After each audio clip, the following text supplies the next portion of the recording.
শুরু হলো secrets, something beyond entertainment.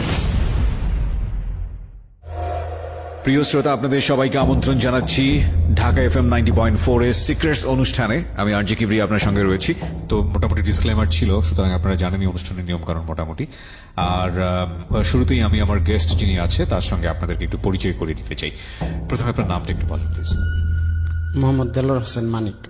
Delwar Hossain মানিক। মানিক ভাই, সবাইকে আমি সাধারণত যে প্রশ্নটা দিয়ে শুরু করি আমাদের এই অনুষ্ঠানটা, যে বয়স কত, জেলা কোথায় বা কি ইত্যাদি ইত্যাদি, মানে বেসিক যে বিষয়গুলো আছে। তার আগে আজকে একটু ব্যতিক্রম ঘটুক। আপনাকে আমি প্রথম যে প্রশ্নটা করতে চাই সেটা হচ্ছে, আপনি আমার স্টুডিওতে এসেছেন কাফনের কাপড় পরে, যেটা দেখতে পাচ্ছেন। এই কাপড়টা আপনি কতদিন যাবত পরে হাঁটেন? এই কাপড়টি আমি দীর্ঘ 1 বছর হয়নি, কিছু কম হবে।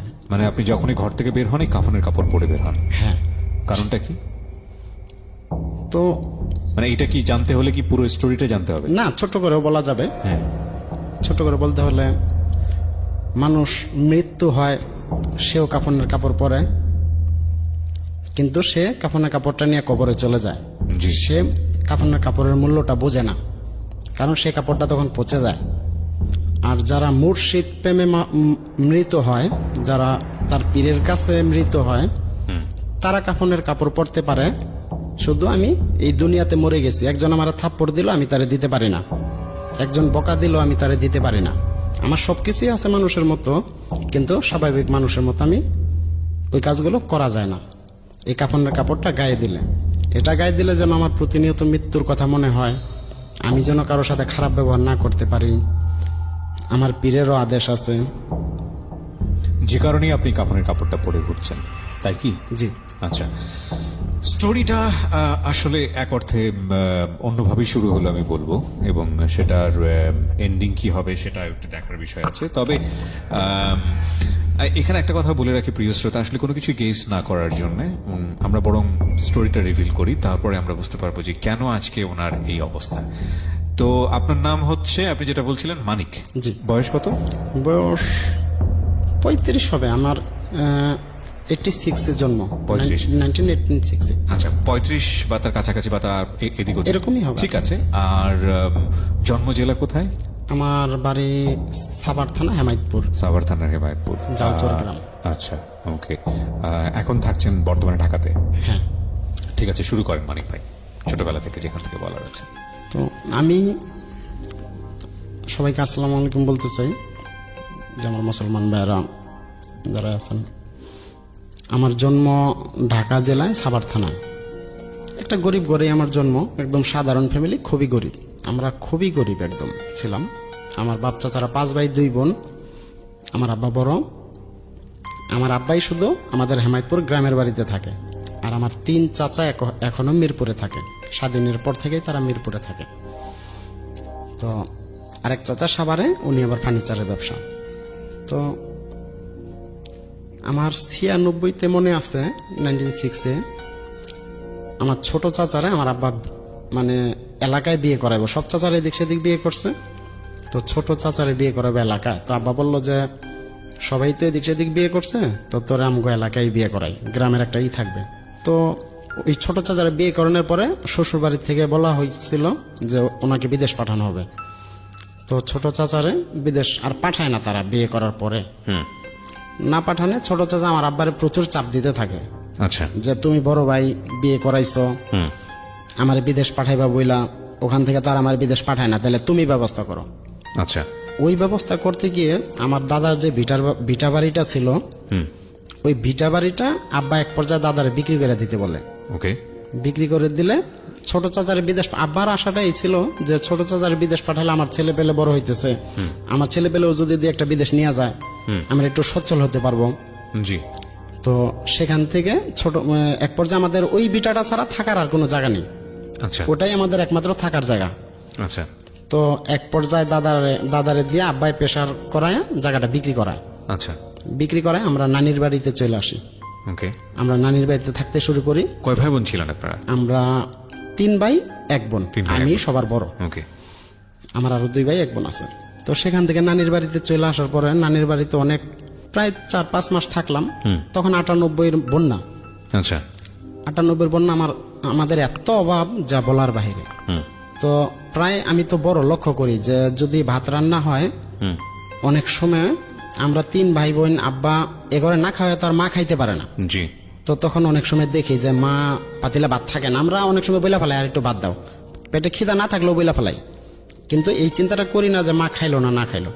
এই লক্ষ্যটা আমি অনেকদিন ফলো করার পরে চিন্তা করলাম যে না, আমি বাড়িতে থাকবো না, একটু বাইরে কাজ কাম করলেন। তখন আমার বয়সও অনেক কম, আমি এক জায়গায় বাসায় কাজে চলে যাই। তার আগে কি লেখাপড়াটা হয়নি? একদমই হয়নি। লেখাপড়া হ্যাঁ হয়েছে। কোন ক্লাসের ঘটনা এটা? আমি ক্লাস 3 পর্যন্ত পড়ছি। ওই সময়কার ঘটনা এটা? হ্যাঁ। ওকে, তারপর? 98-তে। আচ্ছা। পরবর্তীতে নানির বাড়ি থেকে আমরা চলে আসি আরেকজনের বাড়িতে। নানির বাড়িতে নানান কথাবার্তা, মানে শ্বশুর বাড়িতে থাকা তো আরেক রকম, যেটা আমার নানির বাড়ি মানে আমার আব্বার শ্বশুর বাড়ি। জি। তো ওইসব কথাবার্তা না শুনতে পেরে আমার আব্বা আরেক বাড়িতে চলে আসে। সেটা হলো আমাদের নানির বাড়ির পাশেই এক ভদ্রলোকের বাড়ি, ওনার বাড়ি চাঁদপুরে। আচ্ছা। তো উনি নতুন বাড়ি করছে, তো আব্বারে বললো যে আপনি আমার এখানে এসেই থাকেন, আমি থাকি না, মাঝে মধ্যে আসি, আপনার এইসব বাড়িটাও পাহারা দেওয়া হবে, আপনাদের একটা থাকার জায়গা হলো। জি। তো ওখান থেকেই মূলত আমি ওই অভাবটা দেখা চিন্তা করি যে কিভাবে একটু কাজ করা যায়। কাজ করলে হয়তো বা একটু একজনের ভাতটা তো বেঁচে যাবে, আমি না খাইলে তো ওই ভাতটা আমার মা খাইতে পারবো, মানে কোন রকম ভাতের ব্যবস্থাটুকু হোক। হ্যাঁ, আচ্ছা। যে আমি যদি ঘরে না খাই তাহলে ওই ভাতটা আমার মা খাইতে পারবো। রাইট। তাহলে মার না খায়া থাকা লাগতেছে না। জি। তো সেখান থেকে ওই চিন্তাটা আমি নিজেই করি। তো ওই ভদ্রলোক যার বাড়িতে আমরা থাকলাম, আসগর সাহেব, উনি আমারে এক বাসায় নিয়ে কাজে দেয়। আচ্ছা। ওনার সমন্দির বাসা সম্ভবত ইব্রাহিমপুরে, জি। মিরপুর ইব্রাহিমপুরে। জি। ওখানে আমি অনেক ছোট কান্নাকাটি করি। ওখানে কাজ করতে গিয়ে আমি ওনার এক বাচ্চা ছিল, ভদ্রলোকের ছোট বাচ্চা, ওরা আমি কোলে করে নিয়ে রাখতাম, প্লাস মাঝে মধ্যে অন্য কাজও করতাম। আচ্ছা। তো ওখানে 5-6 মাস থাকার পরে আমার আব্বা একদিন দেখতে গেল আমারে। আচ্ছা। তো ওনারদেরও কাজের লোকের প্রয়োজন, হঠাৎ করে আমার আব্বা আসছে গেটে, ওনারে ফিরাই দিছে, আচ্ছা। আর দেখতে দেয় নাই যে আমি যদি কান্নাকাটি করে চলে যাই আব্বার সাথে, আচ্ছা। তাহলে ওনাদের তো আর কাজ হবে না। আচ্ছা। তো সাহেব আমারে ভালোবাসতো, কিন্তু আমি তো ছোট, কাজে তো মন বসে না। জি। তো সেখান থেকে আমি 8 মাস কাজ করি, আব্বারে তো ফিরাই দিল, মাঝে মধ্যে আবার টেলিফোনে ফোন করে বাজার থেকে। তো ওখান থেকে মনে করেন যে 8 মাস কাজ করার পরে ঈদ চলে আসে। কি কাজ করতেন ওই সময়টাতে ওখানে? ওখানে আমি এক কথা ওনাদের বাসায় থালাবাটিও মাজছি অনেক সময়। আচ্ছা। একটা ফ্যামিলির কাজ, একটা মেয়ের কাজ আমি করতাম। যাবতীয় কাজ আপনাকে দিয়ে করাতো? একটা কাজের মেয়েও ছিল। ওকে। যেদিন কাজের মেয়ে আসতো না, আমি ওখানে ওই কাজ করতাম, জি। প্লাস ওই বাচ্চাটা রাখতাম। ওখান থেকে 1 বছর পরে 8 মাস পরে আমি চলে আসলাম। ঈদ আসলো। জি। ঈদে আমার মনে হয় যে 300 না 400 টাকা দিল। এটা 1997 সালের বা 98 সালের গল্প। পরে চলে আসলাম, মারে একটা কাপড় দিল, আবারে কিছু দেয় নাই, শুধু মারে একটা শাড়ি কাপড় দিছিল, আর আমারে 300 টাকা দিছিল। আচ্ছা। ওই টাকাটা নিয়ে পরে আমি বাড়ি চলে গেলাম। বাড়ি চলে গেলে আর আসি না আমি কাজে, এখানে আর আসি না, আমার ভালো লাগে না। আচ্ছা। পরবর্তীতে আমাদের 98 বন্যা হয়ে গেল। 98 বন্যাতে তো আরো মানে কোনো কাজই নাই, আমার আব্বার কোনো কাজই নাই। বন্যাতে পুরা আব্বা কৃষি কাজ করতো, তো বন্যাতে জমি সব ডুবা যাওয়ার কারণে কৃষি কাজ আর হয় না। আচ্ছা। তা আমাদের এক পর্যায়ে এত বিপর্যয় বলার বাহিরে, হাওলাত ঋণ কয়দিন করা যায়। জি। তারপর আবার কিস্তি ছিল আমাদের, মানে সাপ্তাহিক কিস্তি ছিল, আব্বা কাজ করলে সেই কিস্তি দিত। তো 98 বন্যাতে আমরা একটা নৌকা কিনলাম। আচ্ছা। তাও বাকিতে 500 না 600 টাকা একটা নৌকা কিনলাম। তো আব্বার আমি ওই নৌকাটা চালাই। নৌকা চালান বলতে কি নৌকা দিয়ে কোনো খ্যাপ ঠ্যাপ মারে? হ্যাঁ হ্যাঁ, নৌকা দিয়ে খেপ মারি। আচ্ছা। আমাদের গ্রাম থেকে শ্যামপুর বাজার নামে একটা জায়গা আছে, ওখানে 2 টাকা করে তখন পার করে। একজন লোক 2 টাকা, 5 জন 6 জন আনা যায় নৌকাতে, এর বেশি আনা যায় না, জি। তাহলে ডুবা যাবো। তো ওই নৌকা চালায় ভালোই মোটামুটি আমাদের চলতেছিল, ঋণ টিন শোধ করে দিচ্ছি। পরে বন্যা টন্যা চলে গেল। তো সেখান থেকে আব্বা আমার স্কুলে ভর্তি করে দিল, বললো যে 3 পর্যন্ত পড়ছো, আর একটু পড়ো, দেখি চালাইতে পারি কিনা। ওকে। তো আমার আবার 3-তে ভর্তি করে দিল। স্কুল চেঞ্জ, আমি আগে ছিলাম আমাদের কানারচর স্কুলে, পরে আমার ঝাউচর স্কুলে ভর্তি করে দিল। ওকে। তো সেখানে নৌকা চালাইতে যা একটু ঘটনা, নৌকাটা আব্বা সেদিন ছিল না, দুপুরে ভাত খাইতে গেছিল। তা আমি ওখানে নৌকা চালাইতে যায় ডুবাই দেয় নৌকাটা। ও তো 3-4 জন লোক ছিল, একটা মহিলাও ছিল। আচ্ছা তা আমি এত ছোট নৌকা চালাইতাছি, ওনারা আর কিছু বলে নাই, ওনারা নিজেরা হেল্প করে আমার নৌকাটা তুইলা দিয়া পানি টানি সেই চাপ দিয়া পরে ওনাগো থেকে একজন চালাই নিয়ে আমগো এলাকায় গেল। আর আমার আব্বারে বললো যে এত ছোট ছেলে দিয়ে নৌকা চালাও, ডুবাই দিছে, যদি কিছু হয়ে যেত। 98-তে মনে করেন যে গেলাম, আমি স্কুলে ভর্তি হয়ে গেলাম।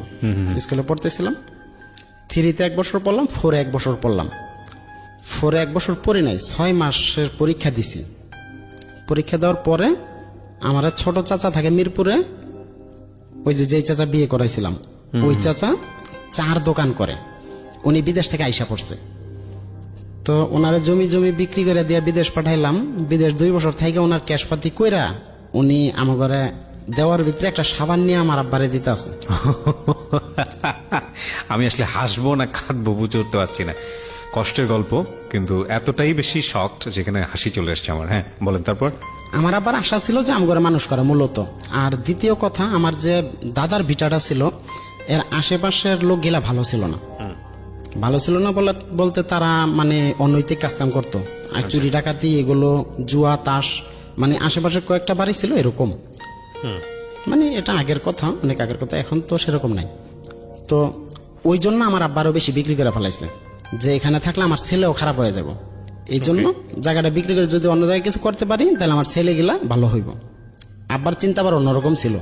তো সেখান থেকে গেল ওই চাচা বিদেশ থেকে আইসা 2 বছর সৌদিতে ছিল। সৌদিতে থাইকা পরে আব্বা গেল দেখতে, একটা সাবান দিল আব্বারে। জি ওই সাবানটা আব্বায় ফিক মেরে ফালাই দিল যে তোরে বিদেশ পাঠানোর জন্য আমার পোলাপান নিয়ে আমি শ্বশুর বাড়িতে পর্যন্ত ছিলাম, জি। মানুষের বাড়িতে ছিলাম। তখন আমরা মানুষের বাড়িতেই কিন্তু থাকি, ওই বাড়িতেই থাকি। ওই সাবান নেয় নাই, পরে আব্বা চলে আসলো। আর উনি বিদেশ থেকে আইসা মিরপুরে টোলার বাগে 4 দোকান করলো। তখন যখন আমি 4-এ 6 মাসের পরীক্ষা দেই, পরীক্ষা দিয়ে আমি রেজাল্ট করছিলাম, অঙ্কে 100 পাইছিলাম। আমি পড়ালেখায় একটু ভালোই ছিলাম। ওকে। তো অঙ্কে 100 পাইছিলাম, ম্যাডামরাও খুব পছন্দ করতো আমারে, আমাদের স্কুলের দ্বিতীয় স্কুলের ম্যাডামরা। তো সেখান থেকে 6 মাসে পরীক্ষা দিয়ে বললো কি যা বেড়ায় আগা মিরপুর যা। আমার দাদি তখন জীবিত ছিল। বেড়ায় আসছি, এখন 4 দোকানে কয়দিন আমারে বসাই দিছে, যেহেতু বেড়াতে আসছি। চাচা বলে যে এখানে বস। তো 1 দিন 2 দিন 3 দিন বসতে বসতে ছোট তো জিনিসপাতি খাইতাম, ইচ্ছা একটা স্বাধীনতা হয়ে গেছে। আচ্ছা তখন আমি আর বাড়িতে যাই না, ওই 4 দোকানে থেকে গেলাম। 1 বছর ওখানে আমি 4 দোকানদারি করলাম। এটা 2000 সাল পুরাটাই। আচ্ছা 4 দোকানদারি করার পরে হঠাৎ একদিন 4 দোকানে বসে বসে, এর ভিতরে আরো একটু গল্প আছে। জি ওই আসগর সাহেবের বাড়িতে যখন চলে আসি, তখন আমার মা বাহিরে চলে যায়, দেশের বাহিরে চলে যায়। সংসারের অভাব অনটন দেখা যে আমি বাহিরে গেলে তাও যদি সচ্ছল হয়, আমাদের তো জমিটা পর্যন্ত কিনা লাগবো, নাহলে তো আর বাড়ি করতে পারতেছি না। মানুষের বাড়িতে পোলাপান কতদিন রাখবো। তো ওখানে আমার আম্মু বিদেশ চলে যায়। আমাদেরকে ছোট রেখা 3 ভাই বোন, আমি বড়, আমার আব্বা। তো ওকে। ওখান থেকে আমার ছোট ভাই বোন করে আমারই রান্না করে খাওয়াতে হতো। বেশ অনেক কয়দিন আমি রান্না করে খাওয়াইছি ছোট ভাই বোনরে। খাওয়ানোর পরে মা কিন্তু বাহিরে চলে গেল 2001 সালেই। চলে যাওয়ার পরে তখন ওই 4 দোকানে কে চলে গেল দেশের বাইরে? আমার আম্মু। আম্মু চলে গেল না, বাবা আমার থাকলো? আম্মু, বাবা রেখে আমার আম্মু চলে গেল। কত সালের ঘটনা এটা? এটা 2000 সালে। 2000 সালের ঘটনা। দেশের বাইরে চলে গেল বলতে কোন কোন দেশে? তখন প্রথমত আমার আম্মু বোধহয় দুবাই গেছিল। আচ্ছা তো আম্মু ওখানে যাওয়ার পরে 2 বছরও থাকতে পারেনি, চলে আসছে বিভিন্ন সমস্যার কারণে চলে আসছে। তো আমারে দিয়ে দিল। ওই 4 দোকান করতে করতে আমি চিন্তা করলাম যে এটা তো কোনো শিক্ষা না। টাকা হইলে 4 দোকানদারি সবাই করতে পারে। যে কোনো লোক যদি টাকা হয় বা একটু শিক্ষিত হয় বা লেখাপড়া জানে, 4 দোকান করাই যায়। কিন্তু এটা কিন্তু জীবনে কোনো শিক্ষা না। তখন আমার দাদিরে বললাম যে দাদি, তুমি আমার ওই আরেক চাচা যা ফার্নিচারের কাজ করে ওখানে দিয়ে আসো, ওখানে আমি কাজ শিখবো। তো দাদি বললো যে ওর দোকান থেকে অনেক দিয়ামো। আমি বললাম যে এটা তো শিক্ষা না, আমার তো ভবিষ্যৎ দরকার, আমরা তো ফ্যামিলিগত ভাবে গরিব। দাদি চিন্তা ভাবনা করে আমার ওখানে রেখে আসলো 2001 সালে। আচ্ছা ওখানে কাজের, ওটাও আমার চাচা ছিল। ওটা আমার মানে কাজের ছেলে হিসেবেই থাকতেন যেখানে রেখে আসলো? না, ও আমার চাচার ফার্নিচারের দোকান ছিল। আচ্ছা তো দোকানে ছিলেন? হ্যাঁ, আমি দোকানে মানে হাতের কাজ শেখার জন্য ওখানে গেলাম। আচ্ছা নিজেই চিন্তা ভাবনা করে ওকে। যে হাতের কাজ শিখলে একটা হবে। ওকে। তো হাতের কাজ ওখানে গেলাম শিখতে। তো আমার চাচার যত বন্ধু বান্ধব ছিল, আমার আপন চাচা ওটা 3 নম্বর চাচা। হুম চাচার বন্ধু বান্ধবরা অনেক ই করতো যে তুমি নিজের ভাতিজার দোকানে কাজে রাখছো, এত ছোট ভাতিজা, তো তুমি নিজে বাসায় রেখে স্কুলে দিলেও তো পারো।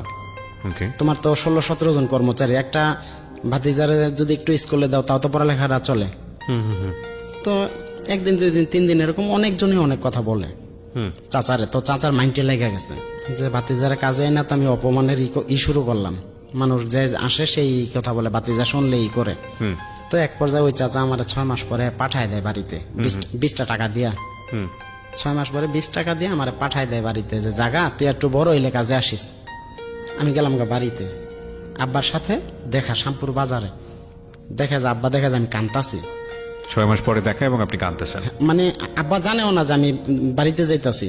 হঠাৎ করে রাস্তায় আব্বার সাথে দেখা হয়ে গেছে, হেমায়তপুর থেকে শ্যামপুরে, ওই শ্যামপুর ওই বাজারেই আব্বার সাথে দেখা হয়ে গেছে। আচ্ছা। তো আব্বা দেখা যায় আমার চোখে মুখে পানি, আমি কান্তাছি। কি হয়েছে, তুমি কান্তাছো কেন? আমি বললাম যে চাচা তো আমার খেদাই দিছে, আমার কাজে রাখবো না, আমি নাকি ছোট। মানে ছোট মানে এতই ছোট, 4 বাটির একটা টিফিন ক্যারি আমার হাতে ধরাই দিলে হাত যদি উঁচা করে না রাখতাম বাটিটা মাটিতে শেষরাইতো, এত ছোট। আরে হ্যাঁ। তো আব্বা বাড়িতে নিয়ে গেল, চিন্তা করো না, আসো চলো। পরে বাড়িতে যাই, মা তো তখন বাহিরে, কি করব, ভাই বোনের জন্য ভাত রান্না করি। আমার একটাই বোন, সবাই আমরা ওরে আদর করতাম, নার্গিস নাম। জি। আর আমার আরেক ভাই, মেজো ভাই রিপন, আর ছোট ভাই ইমান হোসেন। মা যখন বিদেশ চলে যায়, ইমান হোসেন তখন খুব ছোট ছিল, খুব ছোট। আচ্ছা। একটু হাঁটতে পারতো, কথা বলতে পারতো, সবাই ডাকতে পারতো। আচ্ছা। ওই বাইরে ঘুমে রেখেই চলে গেছে। উঠলে কান্নাকাটি করব, তখন মা 10টা টাকা দিয়া ওরে ঘুমায় রেখাই ভোরে চলে গেছে। 8টায় না 7টায় ফ্লাইট ছিল, তো চলে গেছে। ওই ভাইটা আমাদের হাতেই মানুষ, আমার হাতে, মূলত আমার হাতেই। আব্বা বাহিরে কাজ কাম করতাম, আমি বাড়িতে রান্না বান্না করতাম। তো এর ভিতরে আবার আমার এক দাদি ছিল, চাস্তো দাদি, মানে আমার দাদার ভাইয়ের বউ, ওটাকে বলে চাস্তো দাদি। জি। তো উনি বললো যে দেখ, তোরা তো আমগো আপনজন, মানুষের বাড়িতে থাকবি কে, আমগো বাড়িতে থাক। যে কয়দিন না বাড়িঘর করতে পারো আমগো বাড়িতে থাক। জি। আব্বা চিন্তা করলো যে যেহেতু আত্মীয়, আমার আপনজন, রক্ত, তখন আমার ওই দাদাও জীবিত ছিল। জি। তো ওখানে যায় একটা ছোট্ট ছাপড়া করে থাকি, ছাপড়া ঘর দিয়ে, ছোট্ট একদম ছোট্ট, একটা চৌকি ফেলাইলে আর একটু জায়গা থাকে। তো দাদির বাড়ি, ওই দাদির বাড়িতে আমরা থাকি, প্রায় অনেক বছর ছিলাম ওখানে। তো এর ভিতরে ভাত টাত রান্না করি, এসেই করি, মানে আমার কাজে রান্না করা, না হলে এরা খাইব কি? আব্বা তো কাজে থেকে এর আনলে তো পুরুষ মানুষ বিরক্ত হয়ে যায়, তো ভাই বোনের জন্য এত কষ্ট করা। জি। তো এর ভিতরে আমার আরো 1 বছর চলে গেছে। আমি একটু বড় হয়েছি, আবার মনে করেন যে 2003-এ যায় কাজে লাগছি। আচ্ছা। আবার ওই চাচার দোকানে আমি গেছি, আচ্ছা, যে আমি এই কাজই শিখবো, যেহেতু আমার খেদাই দিস, আমি এটাই শিখবো। কি যেন ছিল কাজটা? ফার্নিচারের ডিজাইনের কাজ, ফার্নিচার ডিজাইন করা, নকশা করা। জি। তো ওই চাচার দোকানে যে আমি কাজ শিখতেছিলাম। পরে 3 বছর ওনার ওখানে ছিলাম পেটে ভাতে। পেটে ভাতে বলতে এমন পেটে ভাতে, দোকানে আমি কোনো চাচা বলে পরিচয় দিতাম না, দোকানে ছিলাম আমি কর্মচারী। আচ্ছা। আর ওনার দোকান থেকে যখন বাইরে আইতাম তখন রাস্তায় চাচা বাতিজা, কিন্তু দোকানে যদি আমি চাচা বাতিজার অধিকার দেখাইতে যাই, কর্মচারীরা আমার কাজ শিখায় না। আচ্ছা আচ্ছা। মানে আলাদা একটা অধিকার, চাচা বাতিজা দোকানে একটা দায়িত্ব আছে, দেখাশোনা আছে, কিন্তু সেই অধিকারটা আমি কখনো তাদের, আমার ছোটকাল থেকে অহংকার নাই, এটা একটা জিনিস, আমি কখনো তাদের সাথে ওই ক্ষমতা নিয়ে কথা বলতাম না। ওরা যা বলতো বরং ওইটাই শুনতাম। তো আমার ওস্তাদ ছিল, বড় ওস্তাদ হোসেন নাম, সুজন ভাই ছিল, হোসেন ছিল, অনেক ছিল, 16-17 জন, অনেক সময় লাগে নাম বলতে। জি। তো এই হোসেন চাচা, বাবু চাচা, এরা মিলে আমার কাজ কাম শিখাইলে আমি শুক্রবার আসলে আমার টাকা দিত 20 টাকা করে। মানে এই শুক্রবার থেকে ওই শুক্রবার গেলে 20 টাকা, এর ভিতর আর কোনো টাকা নেই। মাসে আমার বেতন 80 টাকা। আচ্ছা। চাচা প্রতি শুক্রবারে 2 কেজি গরুর মাংস নিয়ে যায়, পিঠা বানায়, এই করে ওই করে। তো বাতিজা দোকানে পইরা মরে, কোনো খবর নেই। মানে বাতিজার কোনো ই নাই, বাতিজার যে মা বাহিরে যে একটা ভালো মন্দ নিয়ে বাসায় খাওয়াইলে কোনো সমস্যা হয় না বা মন ভালো থাকে, এগুলোর ভিতরে সে নাই। আচ্ছা। সে তার আত্মীয় স্বজন, শ্বশুর বাড়ির লোকজন নিয়ে ব্যস্ত। তো এর ভিতরে চাচার দোকানে আমার আব্বা বা আমার দাদি যদি যাইতো, বলতো যে যা চা নিয়ে আয়, আমারে কইতো যা বাতি যা চা নিয়ে আয়। যখন ওনার শ্বশুর বাড়ির লোকজন আসতো তখন বলতো যা বাতি যা আসছি নিয়ে আয়। নিজের মা আর ভাই আসলে চা নিয়ে আয়, আর ওনার শ্বশুর বাড়ির আত্মীয় আসলে আরতি নিয়ে আয়। তো এগুলো আমার খারাপ লাগতো আসলে, যে নিজের রক্ত থিয়া শ্বশুর বাড়ির টান টানে, সেটা তার ব্যক্তিগত ব্যাপার। জি। আমরা তো চাচাবাতি জানা, কর্মচারী আর মাহাজন। জি। তখন কষ্ট মষ্ট করে আমি 2005 সালে না 6 সালে, 2005-এ এক বান্ধবীর বিয়ে খাইতে যাই। আচ্ছা। বান্ধবী বলতে আমার খালাতো বোনও হয়, আবার বান্ধবীও। ওনার বিয়ের দাওয়াত পরে ওই চাচার দোকান থেকে বের হয়ে আমি বিয়ের দাওয়াত খাইতে যাই। আচ্ছা। তো ছুটি নিয়ে গেছিলাম 3 দিনের, আমি থাকছি 5 দিন। 5 দিন থেকে দোকানে আসছি শনিবারের দিন। আসার পরে উনি বলল কি যে কয়দিন ছুটি দিছি, 3 দিন ছুটি দিছি, তুমি 5 দিন থেকে আইছো। এই বইলা আমার হাতে খাইটা নিয়ে, যেটা দিয়ে আমি কাজ করি কাঠের, হাতুর না, হাতুরের বদলে আরেকটা আমাদের কাঠের যন্ত্র থাকে, ওটা বলে খাইটা, ওটা দিয়ে একটা বাড়ি মারে আমারে। বাড়ি মারলে আমি মাথা নিচু করে হলে বাড়িটা মাথায় লেগে যায়। মাথায় লেগে যাওয়ার সাথে সাথে মাথাটা ফাইটা যায়। পুরাটা মাথা ফাইটা, সাদা শার্ট গায়ে ছিল, রক্তে আমার শরীরটা ভাইসা যাইতেছে।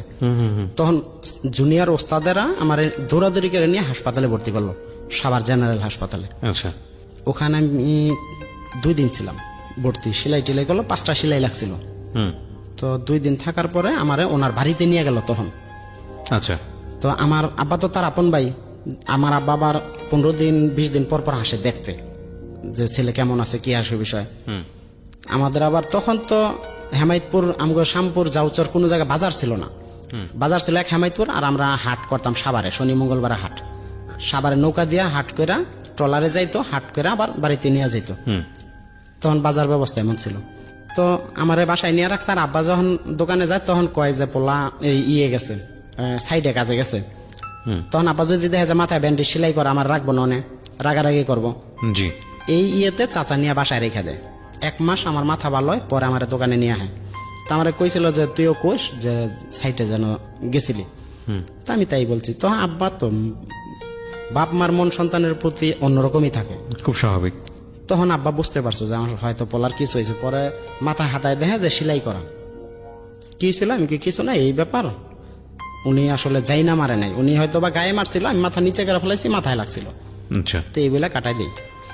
তা আসলে আমার চাচা গায়ে মারছিল, আমি মাথা নিচে করে ফেলাইছিলাম, এটাই সত্যি ঘটনা।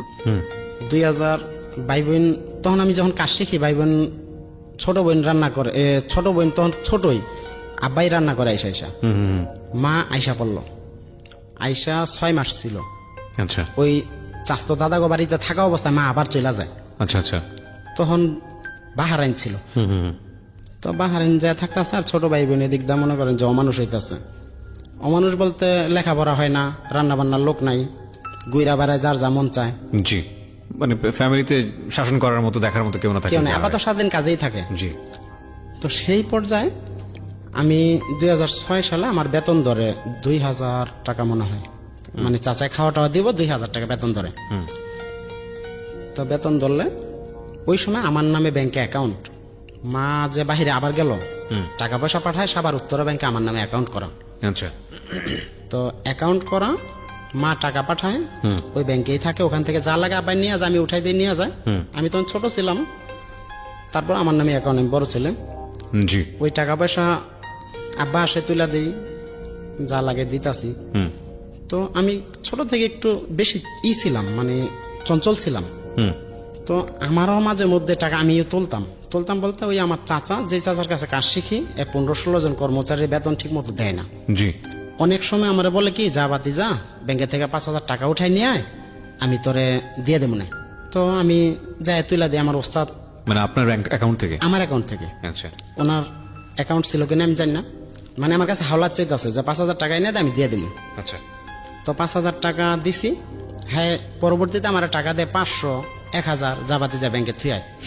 তো 500, 1000টা আমি আনলাম 5000, এখন 500 দেয়। 500 লেগে কি ব্যাংকে থোয়া যায়? ওইটা যাই না, 500 টাকা আমি খরচ করে ফেলাই। 1000 টাকা দেয়, আমি খরচ করে ফেলাই। জি। আমি প্রায় 25-30 হাজার টাকা ওনারা আইনা দেওয়ার মারফতে এমনি এমনি আমি খরচ করে ফেলাই। কিন্তু আব্বা মনে হয় কিছু বুঝতে পারছে যে আমি টাকা হয়তো বা খরচ করি, উনি চেক বই নিয়ে গেছে গা আমার থেকে। আচ্ছা। তো আমি চেক বইয়ের একটা সাদা পাতা ছিল, তখন এটিএম কার্ড কিছু ছিল না। চেক বইয়ের 10 পাতার বুকের ভিতরে একটা সাদা পাতা ছিল, ওটা জমা দিলে আর একটা বই দিয়ে দিত। আচ্ছা। তখন এত ডিজিটাল ছিল না চেক বই। ওকে। ওই চেক বই ওটা থাকা অবস্থায় সাদা পাতা আমি সিরা রেখা জমা দিয়ে আরেক বই নিয়ে নিছি। তো আব্বা মনে করে যে বই তো আমার কাছে, টাকা তুলবো কিভাবে, রাইট। কিন্তু আমি ওই চেক বই দিয়ে টাকা তুলে ফেলাই। আচ্ছা, এরকম করতে করতে প্রায় অনেক টাকাই আমি নষ্ট করছি, বাড়ির মার টাকাগুলো। তো নষ্ট করার পরে হঠাৎ একদিন আব্বা বলে যে জায়গা কিনবো, জায়গার বায়না করবো, টাকা দাও। ওই টাকার আমি দিতে পারি না।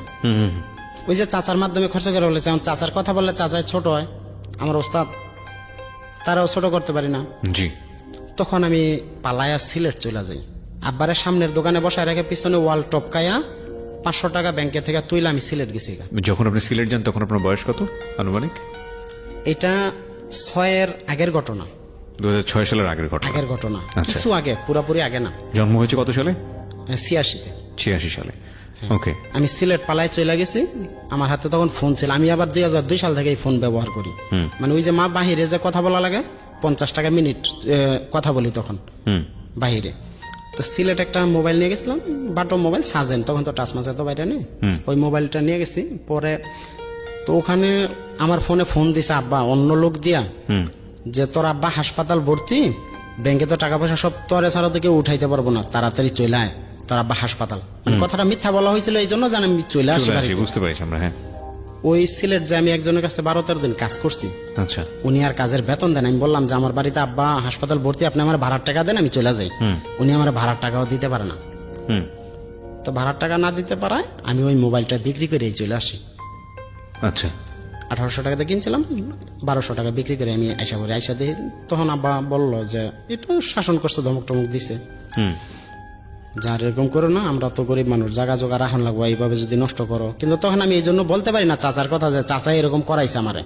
যদি সে 5000 নিচে 5000 দিত আমি রেখাইতাম। তখন আমার বেতন কম ছিল। একটা মোবাইল পছন্দ হয়েছে কিনতাম, একটা শার্ট পছন্দ হয়েছে কিনতাম। মানে মোবাইলের প্রতি আমি প্রচুর আসক্ত ছিলাম ছোট থেকে। অনেক মোবাইল আমি ইউজ করছি, অনেক মডেল। আচ্ছা, পরে 2006 সাল আসলো, আমার ছোট বোনটা স্কুলে যাওয়ার হয়ে গেল, 4 না 5-এ পড়ে। কিন্তু রান্না বান্নার কারণে ওর পড়ালেখাটা হয় না। তো আমরা ছেলে মানুষ যে কোনো জায়গায় চলতে পারবো যদি শিক্ষিত নাও থাকি। যে একটা মেয়ে মানুষ যদি শিক্ষিত না হয় তার দুর্নামের শেষ নাই। সেরকম ঘরে আমরা বিয়েও দিতে পারবো না। তো বাড়ি থেকে বললো যে বিয়ে করাম মানিকরে, আমার বিয়ে করাইবো। তো বিয়ে করাইবো বললাম, মিরপুর ওই যে যেই চাচার কাছে আমি চার দোকানদারি করছি, হ্যার বাসা মিরপুরে, আমি যাতায়াত ছিল, ওখানে এক মেয়ে ছিল। ওই চাচিগো এমনি গল্প টল্প শুই না, তো বললাম যে আমার এই মেয়ের পছন্দ হয়। নাম ছিল নাজমা, ওনার বাড়ি ছিল বরিশাল। ওই মেয়েটা আব্বার এই কইরা গার্জিয়ানের সাপেক্ষে সবাই থাকার সহমতে আমি বিয়ে করি। তো মিরপুর ছিল একটু আধুনিক ছিল, মানে যেহেতু ওর জন্ম ঢাকায়, বাইরে উঠছে ঢাকায়, কিন্তু আমরা ঢাকায় থেকেও আধুনিক হইতে পারি নাই, উনি একটু বেশি অ্যাডভান্স। তো হঠাৎ আমার মূলত কিন্তু বিয়ে করানো বাড়িতে রান্না বান্নার জন্য, যেন আমার ছোট বোনটা পড়ালেখা করতে পারে। আচ্ছা। মানে আমি এদের এক তো বাপ মার চিন্তা করে কাজে গেলাম, দ্বিতীয়ত অল্প বয়সে বিয়ের মত দিলাম যে ভাই বোনের পড়ালেখা হোক। আচ্ছা। এই জন্য আমি অল্প বয়সে বিয়ে মত দিলাম। তখন আমি যেই বেতন পাই বিয়ের যোগ্য না, সংসার চালানোর মতো যোগ্যতা না। আপনার পরিবার থেকে দেখা হবে? হ্যাঁ, পরিবার থেকেই করানো হয়, আব্বা নিজেই করায়। মা তো তখন দেখা হচ্ছে আর কি, মানে তখনও করেনি আর। হ্যাঁ, মা তখন কিন্তু বাহারাইন থাকে। হ্যাঁ, এই জন্য রান্না বান্নার সমস্যা, মেয়ে দেখতেছে। পরে বললাম যে তোমার যদি পছন্দ থাকে বলো। তা আমি তখন প্রেম টেম ছিল না, ওই বাসায় যাইতে যাইতে ওর এই পছন্দ হয়েছে, আমি সরাসরি বইলা দিছি। কারে পছন্দ হয়েছে? ওই যে নাজমা নামে মেয়েটারে। আচ্ছা, আপনার বাড়ির আশেপাশে থাকতো? না, উনি তো মিরপুরে থাকতো, আমার চাচার বাসায় ভাড়া থাকতো। মানে আমার চাচা যে বাসায় ভাড়া থাকতো, ও নাজমা ওই বাসায় ভাড়া থাকতো, আর বাপ মা সহ। ওকে। তোর বাপ মা সহমতে সবাই একসাথে বিয়ে করলাম। করার পরে ওই নাজমা নামের মেয়েটা বাড়িতে নিয়ে গেছি। আমরা কিন্তু ওই দাদার বাড়িতে তখন থাকি, এখন আমরা বাড়ি করি নাই। তো ওই বাড়িতে নিয়ে যাওয়ার পরে উনি একদিনও থাকে না। বিয়ে করে নিয়ে যাওয়ার পরে? হ্যাঁ, বিয়ের পরে নিয়ে গেছি, নিয়ে যাওয়ার পরে একদিন ওই মেয়েটা আমাদের বাড়িতে আর থাকে না। থাকে না কেন? থাকে না কেন, উনি গ্যাস ছাড়া রান্না করতে পারবে না। আচ্ছা। উনি শহরে থাকছে, ওনারে নিয়ে শহরে বাসা ভাড়া থাকুন লাগবো। আচ্ছা। তো আমি তো বিয়ে করছি মূলত গ্রামের কাজের জন্যই, কিন্তু ওনার ওটা হয় না। ওনার হইলো শহরে বাসা ভাড়া নিয়ে থাকতে হবে, গ্যাসে রান্না করব। 3 মাস অনেক কষ্ট করে বোঝায় শুই না থাকছি বলতে কি, ওর তো বাড়িতে নেওয়াই যায় না। আমি মাঝে মধ্যে আইসা অনেক থাকি শ্বশুর বাড়িতেই। 2 সম্বন্ধী ছিল, আর কেউ ছিল না, শ্বশুর শাশুড়ি ছিল, ওনাদের বাড়ি বরিশাল ছিল। তো ওই বিয়ে করার পর 3 মাস পরে এক পর্যায়ে আমাদের আর বনিবান্ত হয় না, আমাদের তো মূল কাজটা হইতাছে না, যে কারণে বিয়ে করা। তো রাগারাগি ঝগড়াঝাটি মারধর, এই পর্যায়ে ও বলে যে আমি ভাত খাবো না, মানে তোমার সংসার করবো না। তোমার সংসার আমি করবো না। তো মেয়ের অন্য জায়গায় সম্পর্ক ছিল, এটা আমি বুঝতে পারছি পরে। মানে ঢাকায় রাখলেও থাকবো, কারণ ওই ছেলের সাথেও দেখা করতে পারবো, সবকিছুই হইব, কিন্তু বাড়িতে নিয়ে গেলে থাকবো না। তো আমার তো কাজই বাড়িতে। আমি পরে ফ্যামিলিরা বইসা আমরা স্বর্ণের জিনিস দিছিলাম, ওরা কোনো টাকা পয়সা নিয়ে নিই আমরা। স্বর্ণের জিনিস টিনিস দিয়ে বিয়া শাদী করে পরে 3 মাস পরে ঘরোয়া ভাবে আবার ডিভোর্সের হইল। ওনারে ডিভোর্স দিয়ে দিলাম, উনি আমার ডিভোর্স দিয়ে দিল। উল্টা আরো 20,000 টাকা আম করে জরিপানা দিল মেয়েরা। ওনারাই ডিভোর্স দিল আর জরিমানা দিল? ওনারাই জরিপানা দিল। আচ্ছা, মানে জরিপানা দাও আমগো আত্মীয় স্বজনের কথা হইলে এটা ছেলে বিয়ে করছে, এখন একটা তো কলঙ্ক হয়েছে, তো তোমরা 1 লাখ টাকা দিবা। তো হেরাও গরিব ছিল, 2 ভাই ড্রাইভারি করতো। 20,000 টাকা দেওয়ার মাধ্যমে এটা তো ডিভোর্স হয়ে যায়। এখন ডিভোর্স হওয়ার পরে আমি বাড়িতে মন মরা যে একটা অঘটন ঘটলো, চলে ফিরে খাই। আমার আব্বা আবার আমার ফ্রেন্ডের আব্বার সাথে চলাফেরা খুব উঠা বসা। আচ্ছা, আমার এক ফ্রেন্ড ছিল নাম রফিক। আচ্ছা, তো ওনার সাথে খুব চলাফেরা উঠা বসা। তো আমাদের পাশের বাড়ি, আমার গ্রামের বাড়ির পাশেই একটা মেয়ে ছিল। তখন যখন ওই যে ওর সাথে ডিভোর্স হয়ে গেল, তখন আমরা এর ভিতরে বাড়িও করে ফেলাইলাম। নিজেরা জায়গা কিনলাম, 3 ডিসিম জায়গা কিনা বাড়ি করলাম, কিন্তু জায়গাটা রেজিস্ট্রি হয় নাই। বাইনা নামা দলিল করে আমরা বাড়ি করে ফেলাইছি, যেহেতু মানুষের বাড়ি থাকি। তো ওইখানে বাড়ি করার পরে, তো এখন বাড়ি করার পরে আবার বিয়ে করাবো আমারে। আমি মন খারাপ থাকে, কাজ কাম করি না ঠিক মতো, বাড়িতে পোলাপানের লগে থাইকা তাস টাস খেলি, মানে খারাপ হয়ে যাইতেছি গা এক পর্যায়ে। তাস টাস খেলতে খারাপ হয়ে যায়। তখন ওই যে আমার ফ্রেন্ডের বাপ, জি, ওর সাথে আমার আব্বার উঠা বসা। আমার ফ্রেন্ডের মা ও বাহিরে, আমগো এলাকায় তখন অনেক মহিলাই বাহিরে, যারা গরিব ছিল। ওই সময় আমগো নদীর ওপার সিংগাইর বাস্তা গ্রাম, সিংগাইর নদীর ওপার, আমগো গ্রাম এই পার সব অধিকাংশ মহিলারা বিদেশ থাকতো, অভাবের দিন ছিল। ফ্রেন্ডের বাপ আমাকে বাসায় আসা যাওয়া, আমরা যাই। আমি স্কুলে যখন যাইতাম তখন ওই ফ্রেন্ডের বাড়িতে, আমার বাড়িতে খাইলেও ওই ফ্রেন্ডের বাড়িতে খাওয়ানো লাগতো, এত রিলেশন আমার সাথে। তো ওর একটা ভাগ্নি ছিল, আমার ফ্রেন্ডের ভাগ্নিটা হলো এমন, আমার ফ্রেন্ডের বাপ 2 বিয়ে করছিল। আগের বউর ঘরের মেয়ের ঘরের নাতি, আর আমার ফ্রেন্ড হলো পরের বউর ঘরের পোলা। ওই মেয়েটা আরেক বাসায় কাজ করতো। মেয়েটার নাম কি ছিল? নীলুফা। নীলুফা। আর ওই মেয়ের একটা ভাই ছিল, ও ঢাকা মাদ্রাসায় পড়তো। ওর ভাই ছিল গ্যান্ডারিয়া মাদ্রাসায় পড়তো, ওটা হলো এতিমখানা মাদ্রাসা ছিল। কিন্তু ওর বাপ মাও কিন্তু দুজন বাহিরে। ওই নীলুফার বাপ মা দুজন বিদেশ থাকতো। নীলুফার বাপ প্রচুর জুয়া খেলতো, বিদেশ যায় বাহারাইন যায় ও তারা জুয়া খেলতো। ওর মার কামাই ওর আব্বার কামাই 2 জনের কামাই শেষ করে দিত ওই বাহারাইনেই জুয়া খেলা। পোলাপানের খবর নিত না, নীলুফার বাইরেও খবর নিত না, নীলুফারও খবর নিত না। তো নীলুফা কাজ করতো মানুষের বাসায়। তো কাজ করতে করতে অনেক বিয়ের সাথে কথাবার্তা চলতে আসতে ওরে নিয়ে এলো ওই বাড়িতে, যেহেতু বাপ মা খবর নেয় না, বিয়ের বয়স হয়েছে, তাহলে ওরে বিয়ে দিয়ে দিই। তো পরে কথাবার্তা চলতে এর ভিতরে আমার পাশের বাসারই এক মেয়ের সাথে আমার বিয়ে ফাইনাল। ওই নীলুফা না, আরেক মেয়ের সাথে। ওই মেয়েরও একটা বিয়ে হয়েছিল, আমারও একটা বিয়ে হয়েছিল। তো ওই মেয়েও ডিভোর্স হয়ে গেছে, আমিও ডিভোর্স হয়ে গেছি। আমার বাড়ির পাশেই, ওরা ফ্যামিলিও ভালো ছিল। আচ্ছা, বিয়ে পুরো ফাইনাল। আমার 30,000 টাকা দিব যৌতুক? হ্যাঁ, যৌতুক। ওনার আব্বার সাথে আমি তাস টাস খেলাইতাম। আচ্ছা, ওই মেয়ের আব্বার সাথে তাস খেলাইতাম। ওর ভাইয়েরা আমার অনেক বকাবাদ্য করতো যে এই তোর বয়স কত আর আমার আব্বার বয়স কত, তুই আব্বার সাথে যায় তাস খেলাস, আমার সাথে না খেলা। আমি বললাম যে আপনার আব্বাই সেটাইকে নিয়ে যায়, আমার আমি কি করবো। জ্যাঠা গয়ে ডাকতাম তখন ওনারে। আচ্ছা। কিন্তু তারপরও ওই মেয়েটা মনে করেন যে খুবই সুন্দর ছিল, আমাকে এলাকার ভিতরে 1 নাম্বার মোট কথা। কিন্তু ওরও একটা বিয়ে হয়েছে, আমারও একটা বিয়ে হয়েছে। এই জন্য ফ্যামিলিগতভাবে অ্যারেঞ্জমেন্ট করা হইলো, সব কথাবার্তা ফাইনাল। 30,000 টাকা দেব বাকি, মানে যে যৌতুকটা দেব বাকি। বাকি বলতে মেয়ে বাপ মার প্ল্যান প্রোগ্রাম হইলো যে ও তাস খেলে, ও খারাপ হয়ে যাইতেছে গা, বিয়ের পরে যদি ও ভালো হয়ে যায় তাহলে টাকাটা দিব। তাহলে 30,000 না, লাগলে আরো বেশি দিব। মেয়ের ভাই 2টা সিএনজি চালাইতো, আব্বাও সিএনজি চালাইতো। তো সেখান থেকে যে যদি ও ভালো হয় তাহলে দিব। তাদের প্ল্যান প্রোগ্রামটাও সঠিক ছিল, কিন্তু আমার আব্বা ওই পর্যায়ে রাজি না। টাকা নগদ হইলে বিয়ে করামো, নাহলে করামো না, বাকির কথা ফাঁকি। আমার আব্বা এখানে ভুল করে গেছে। তো পরবর্তীতে ওই আমার আব্বার যে বন্ধু, আমার বন্ধুর বাপ, ওনার নাম ফজলু করিম। উনি আসা যাওয়া করতে করতে কয় আমার একটা নাতি আছে, এই নাতিটারে দিয়ে বিয়ে করাই দাও। তো এই নাতির নামই নীলুফা। হ্যাঁ, ওই নাতির নামই নীলুফা। হুম। তো এই নীলুফা তো মানুষের বাসায় কাজ করতো, ওর বাপ মা খবর নিত না, কিন্তু ওনারা দায় সারা ভাবে একটা বিয়া দিয়ে দিতে পারলে একটা গতি হইল। হুম। তো এক পর্যায়ে কথাবার্তা বইলা আমার সাথে বিয়ে হয়ে গেল, আচ্ছা। একদম ফ্যামিলিগত ভাবে। আমার দাদি আইলো, আমার চাচারা আইলো, একবারে ভিডিও টিডিও কইরা বিয়ে হইলো। সেই মানে খুব ভালো ইয়েতে আমার বন্ধু বান্ধব কাজের সবাই রে নিলাম, নিয়ে টিয়ে বিয়ে হয়ে গেল ইনশাল্লাহ। হুম। তো সংসার করতে থাকলাম। টাকা দিল ৪৫,০০০। হুম। অন্য না, ওর বাপ মা থেকে নিয়ে আমার ৪৫,০০০ টাকা দিল। হুম। আচ্ছা, সেই টাকা পরে আবার কাছেই ছিল। ওর সাথে সংসার করতে করতে, এটা কিন্তু ফার্স্ট বিয়ে করলাম আমি ২৪শে মার্চ ২০০৬ সালে। হুম। সেকেন্ড বিয়ে করলাম ৮ মাসে, ওই বছরেরই ৮ মাসের ৪ তারিখে। মানে আপনি হচ্ছে হলো কত, মানে 4 মাস পরেই বিয়ে করেছেন? ৩ মাসে 3 মাসের গ্যাপ পরের বিয়েতে নাকি? হ্যাঁ, ১ বছর পরেই আমার ছেলে হয়। আচ্ছা। তো আমার ছেলে হয় হেমায়তপুর জামাল ক্লিনিকে। ছেলে হওয়ার পরে আমি এত ছোট ছিলাম, তখন বিয়ের বয়স হয় নাই এক পর্যায়ে আমার, কিন্তু লজ্জা, আমি হাসপাতাল যে ওরা দেখতে যাবো আমি খুব লজ্জা পাইতেছিলাম যে আমি এত অল্প বয়সে বাবা হয়ে গেলাম। হাসপাতালে গেলে মানুষে কি বলবো। আমি 4 দিন পরে যাই আমার ছেলেরে দেখছি।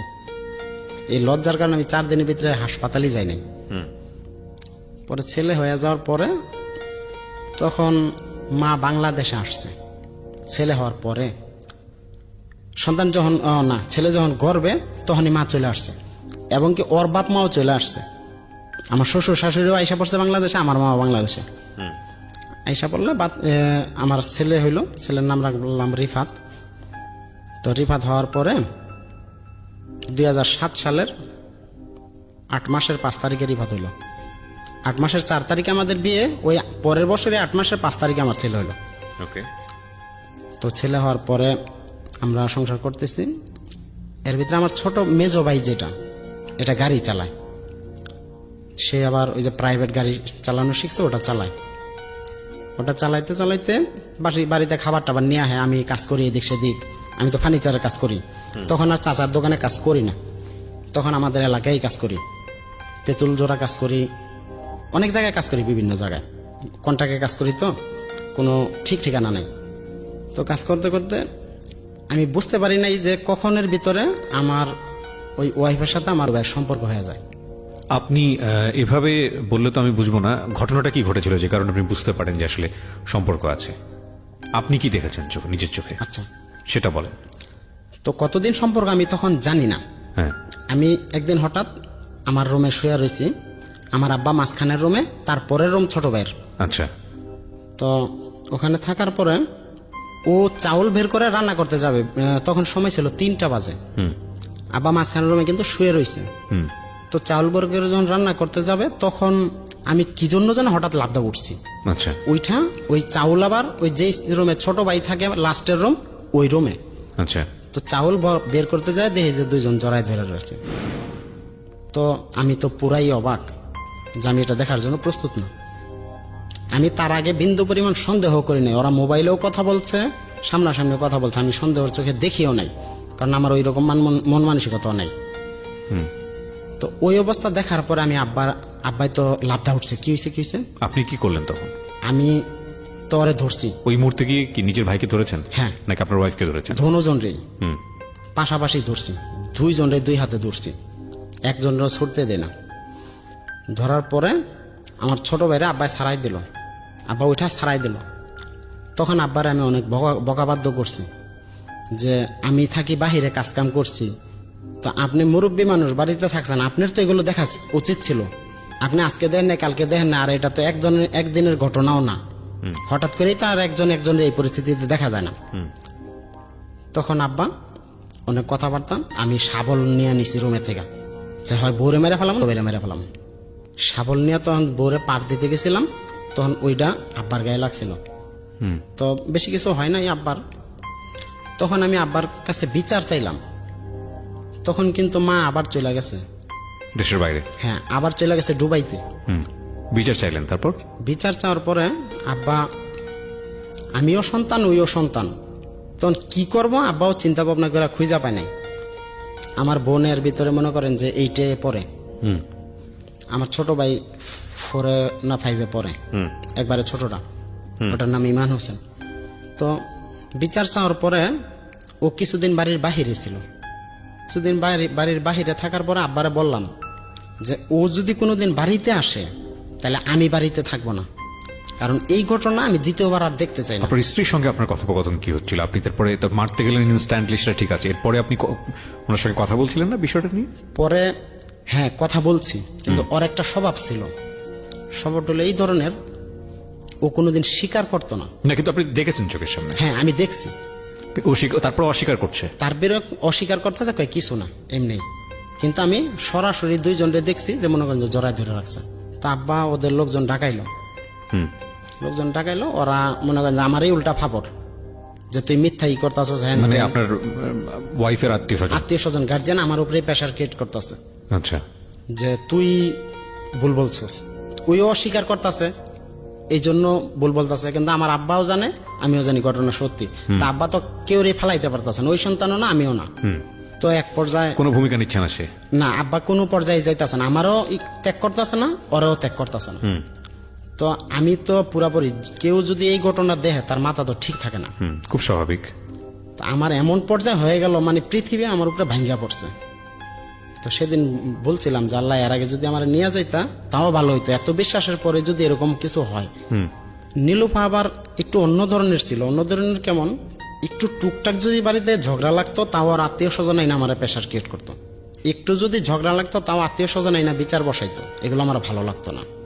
ওই দিন ঘরোয়াভাবে ওরা মিটিং করে দিয়ে গেল যে ঠিক আছে যা হওয়ার হয়েছে, নেক্সট টাইম যদি দেহ তাহলে আমি করে জানাইও। আমি কিছুদিন পর বললাম যে না, আমি এইভাবে থাকতে পারবো না। আমার আব্বারে বললাম যে আমি তোমার কাছে বিচার চাইছি, তুমি আমার সঠিক বিচার এখনো করে দাও নাই, যে তুমি ওরে খেদাইবা আর নাইলে আম ঘরে খেদাই দিবা, আমরা এই বাড়িতে থাকবো না। ছোট বোন তখন 9-এ পড়ে, আব্বা কোনোটাই রাজি না, কিছুই করে না। তা আমি চিন্তা করলাম যে এই ঘটনা যেহেতু একটা সম্পর্ক ওদের ভিতরে আছে, তা আমি দ্বিতীয়বার এটা দেখতেও চাই না, শুনতেও চাই না। কিন্তু এই ঘটনা কিন্তু আমাদের ফ্যামিলি আর ওর ফ্যামিলিতেই সীমাবদ্ধ, অন্য কেউ কোনো লোকজন জানে আমি না। শুধু আব্বার মান সম্মানের দিকে তাকায় গ্রামের কেউ রে আমি জানাই নাই। আচ্ছা। আর এই বিচারের ভিতরে আমি গ্রামের কেউ রে ডাকিও নাই, শুধু ফ্যামিলির লোকজন নিয়ে শুধু বসছে। ফ্যামিলিগত ভাবেই বসা হয়েছে। শুধু আমার আব্বার মান সম্মানের কথা চিন্তা করে আমি তার অনেক শ্রদ্ধা করি, যে এই ঘটনা যদি মানুষ জানে আমার আব্বার মান সম্মান নষ্ট হইব, যে অমুকের ছেলেরা এই ঘটনা ঘটাইছে। তখন আমি আব্বারে বলার পরে যে আমি এইভাবে থাকতে পারবো না, তুমি একটা এর বিহিত করে দাও, আমি দ্বিতীয়বার আর এগুলো দেখতে চাই না, বা এরকম পর্যায়ে আমি আর করতে পারবো না। পরে আব্বা কিছু করার না করাতে আমি চলে যাই বউ নিয়ে। আচ্ছা, চলে যাই বাড়ি বলতে ছেড়ে দিই। বাড়িটা ছেড়ে দেন? হ্যাঁ, আমি বাড়িটাই ছেড়ে দিয়ে তেঁতুলচোরা নামে আমাদের বাড়ি থেকে 4 কিলোমিটার দূরে একটা এলাকা আছে। কোন জেলা এটা? এটা সাভারে, আমাদের সাভারে। ইউনিয়নেই। আচ্ছা, আমরা যে ইউনিয়নে থাকি আমরা জাউচর গ্রাম 1 নং ওয়ার্ড, আর ওটা তেঁতুলজোড়া ইউনিয়ন। ওটাও তেঁতুলজোড়া ইউনিয়ন, কিন্তু ইউনিয়নের কাছাকাছি তেঁতুলজোড়া বলে, ইউনিয়ন ও তেঁতুলজোড়া। ওখানে বৌনিয়া রোম ভাড়া চলে গেলাম, ভাড়া বাড়িতে থাকি তখন। ভাড়া বাড়িতে থাকি বেশ, আমরা ওরে সব অপরাধ আমি মাফ করে দিছি। ইতিপূর্বে আমি আর কিছু মনেই রাখিনি। আর আবার নিয়ে আমি সুন্দরভাবে সংসার সাজাই নিছি, রুমে জিনিসপাতি করে নিছি সবকিছু 1-1.5 বছরে। ওই এর ভিতরে একটা জবনি ছিল গার্মেন্টসে। আচ্ছা, 4 মাস না 5 মাস, 2 মাস না, চাকরিটা হয়েছে কেবল হওয়ার 20 দিন না 25 দিন পরে ওরা বাইর করে দিছে অফিস থেকে। আচ্ছা, কেন? ও আবার দ্বিতীয়বার প্রেগনেন্ট, ও আচ্ছা আচ্ছা, বাবু আসছে। আপনার যখন এই ঘটনাটা ঘটে তখন আপনার একটা বাচ্চা হয়ে আছে? একটা বাচ্চা ছিল। তখন ওর বয়স কত? ওর বয়স তখন 3 বছর। 3 বছর। ছেলে? সাথে তো বাচ্চা হইলো। ছেলে? হ্যাঁ ছেলে। হ্যাঁ। তো তখন বাচ্চা যখন আসলো ওনারা চাকরি থেকে বাইর করে দিল। তা আমি বললাম যে বাচ্চা যেহেতু আসছে তাহলে থাকুক। ওই ছেলের বয়স তো মোটামুটি 3 বছর। তা আমরা মোটামুটি পরবর্তীতে মাইনা নিচ্ছি সবকিছু। মাইনানোর ভিতরে এর ভিতরে ছোট ভাই, ওই মেজো ভাই এক মেয়ের সাথে সম্পর্ক করে আমার বাসায় নিয়ে গেছে। এই মেজো ভাই? হ্যাঁ, এই মেজো ভাই। আমার তো বলার সাহসই পায় না, আমি ওর সাথে কথাই বলি না। ও এক কথা, ওর পর থেকে আমার শত্রু, ভাই না। পরে আমি কাজা থেকে আমার ফোন করে আনা হয়েছে, ওর ভাবিরে বলতেছে যে ভাবি আম করে বিয়া পড়াই দেন। তো আমি তো করে দেখতেই পারি না। তখন আব্বারে ডাকাইলাম, আব্বারে টাকায় বললাম যে ও ঘরে কই নিয়ে যাইবা, যাও আমার রুমে যেন না থাকে ওরা। তো ওরা আমার বাসা থেকে চলে যায় আরেক ইউনিয়নে, বাগুটতা পাশের ইউনিয়ন। ওখানে হয়তো বা কোনো বন্ধু বান্ধবের হেল্প নিতে যায়, পুলিশের কাছে ধরা খায়। পুলিশের কাছে ধরা খায়, পুলিশ পরে 10,000 টাকা দেওয়া জামিন টামিন করায় না, বিয়া পড়ায় দেয় আব্বা। আমি ওগুলোর ভিতরে নাই, ওদের সাথে কথাই বলি না। তো ঘটনাটা ঘটলো অন্য জায়গায়, ওখানে তো আমার বাচ্চা গর্বে সবকিছু ঠিকঠাক আছে। ওই ছোট বোন এসএসসি পরীক্ষা দিব, এই টাইমে তার বিয়ের অফার আসছে আমাদেরই পাশের গ্রামে কানারচর। আমি রাজি না, যে এসএসসি পরীক্ষা না দেওয়ায় বিয়া দিব না। তো আব্বা এরা সবাই গার্জিয়ান রাজি যে বিয়ের পরেও পরীক্ষা দিতে পারবো। আমি বললাম যে বিয়ে দিলে পরীক্ষাটা দেওয়াই দিয়ে ওরা কিছুদিন অপেক্ষা করুক। সব গার্জিয়ান যখন রাজি দেয়, আমি একলা আর সমস্যা নেই। আমি বললাম যে ঠিক আছে দেও। 2.5-3 লক্ষ টাকা খরচ করে বিয়ের অ্যারেঞ্জ সব করলাম। তখন আমার ওয়াইফ বলতেছে নীলুফা যে আমি বাড়িতে চলে যাবো, যেহেতু বাবু আসছে পেটে। তখন কিন্তু মেজো ভাইটা বিয়ে করছে, বাড়িতে বউ নিয়ে থাকে। তো রুমের মালটা সাবান নিয়ে বাড়িতে চলে গেল, ছোট বোনের বিয়ার পরেই বাড়িতে চলে গেলে ওই ছোট ভাইয়ের বউর সাথে এক পর্যায়ে মানে 2-4 দিন পরপরই ঝগড়া, 2-4 দিন পরপরই ঝগড়া, এই কথায় বাজাবাজি। আমি তখন বাড়ি থেকে আইসা যায় অনেক দূরে দূরে কাজ করি, কিছুদিন যাবত আবার থাইকাও কাজ করি। কাজ করেন বলতে কি আপনি কাঠের কাজই করতেন? হ্যাঁ, কাঠের কাজই করি, আমি এখনো কাঠের কাজ করি, যাই কাজ করি, থাইকা কাজ করি। এখন হঠাৎ একদিন নীলুফা আমারে ফোন দিয়ে কইতাছে বউর সাথে ঝগড়া লাগছে আমার। তো এই কথা আমারে ফোন করে বলার পর আমার মাথা গেছে খুবই হ্যাং হইয়া, আমি পুরাই হয়ে গেছি যে এই ঘটনা আমি না জানানোর জন্য সবকিছু ভুইলা সবকিছু মুইসা আমি আলাদা বাসায় জীবনযাপন করলাম, নিজের বাড়িটাও ছেড়ে দিলাম। সেই কথাবার্তা যদি গ্রামে উঠে তাহলে আমার মান সম্মানের আর কিছু থাকবো না, এবং কি আমার আব্বারও থাকবো না। তখন থেকে আমি বলছি তোরা যা পারস কর, ঝগড়াঝাটি মিটাবি না, তোরা কি করবি তোরা বুঝবা, এর ভিতরে আমি আর নাই। আমি তোরে মাফ করে দিয়া তোর সাথে আবার দ্বিতীয়বার আমি বাসা ছাইরা তোর সাথে সুন্দর একটা সংসার করছিলাম। তুই বাড়িতে যায় যত মহিলার পেঁচের মূল তোরা পেঁচ লাগাইতাছস, এই কথা তোরা 2 দিন ঝগড়া করবি, 4 দিন ঝগড়া করবি, বাহিরে শুনবো। এটা বন্ধু বান্ধব আছে, সমাজ নিয়ে চলতে হয়, গ্রামের বিষয়। তখন থেকে আমি আর বাড়িতে যাই না, ওরা এই ঝামেলাও মিটায় না। তো ওরে বলি যে তুই আবার আয় পর আমার কাছে, আমি যেখানে রুম নিবো ওখানেই থাকবো, ও আর আসে না। তখন ওরা বাড়িতে থাকে, আমি খরচপাতি দিই, আমি যেখানে কাজ করি খরচপাতি পাঠাই, বাড়িতে যাই না। পরে বাড়িতে না যাইতে কারখানায় কাজ করতে করতে আমি আমার কারখানার একটা ছেলে ছিল, নাম ছিল সঞ্জয়, ওর একটা গ্রামীণ নাম্বার ছিল, ওই নাম্বার থেকে মডিফাই করে একটা নাম্বার চেঞ্জ করে আমি ফোন দিয়েছিলাম একজনকে। ফোন দিলে একটা মেয়ে রিসিভ করে, ওই মেয়েটা যখন রিসিভ করে তখন 1-2 দিন কথা বলি। ও গার্মেন্টসে জব করতো, ওর নাম ছিল বিউটি। তো কথা বলতে বলতে এক পর্যায়ে ওর সাথে প্রায় 4-5 মাস কথা বলে। আমি বিয়ে শাদী করি না, বিয়ে শাদী করি না, কারণ আমি চিন্তা করতেছি বাড়ির ঝামেলাটা কেমনে মিটাম, বাড়ির ঝামেলাটা মিটাইলে আমার শেষ। আর ওই মাস এমনি কথা বলি, হয়তো বা সময় কাটে, একা থাকি।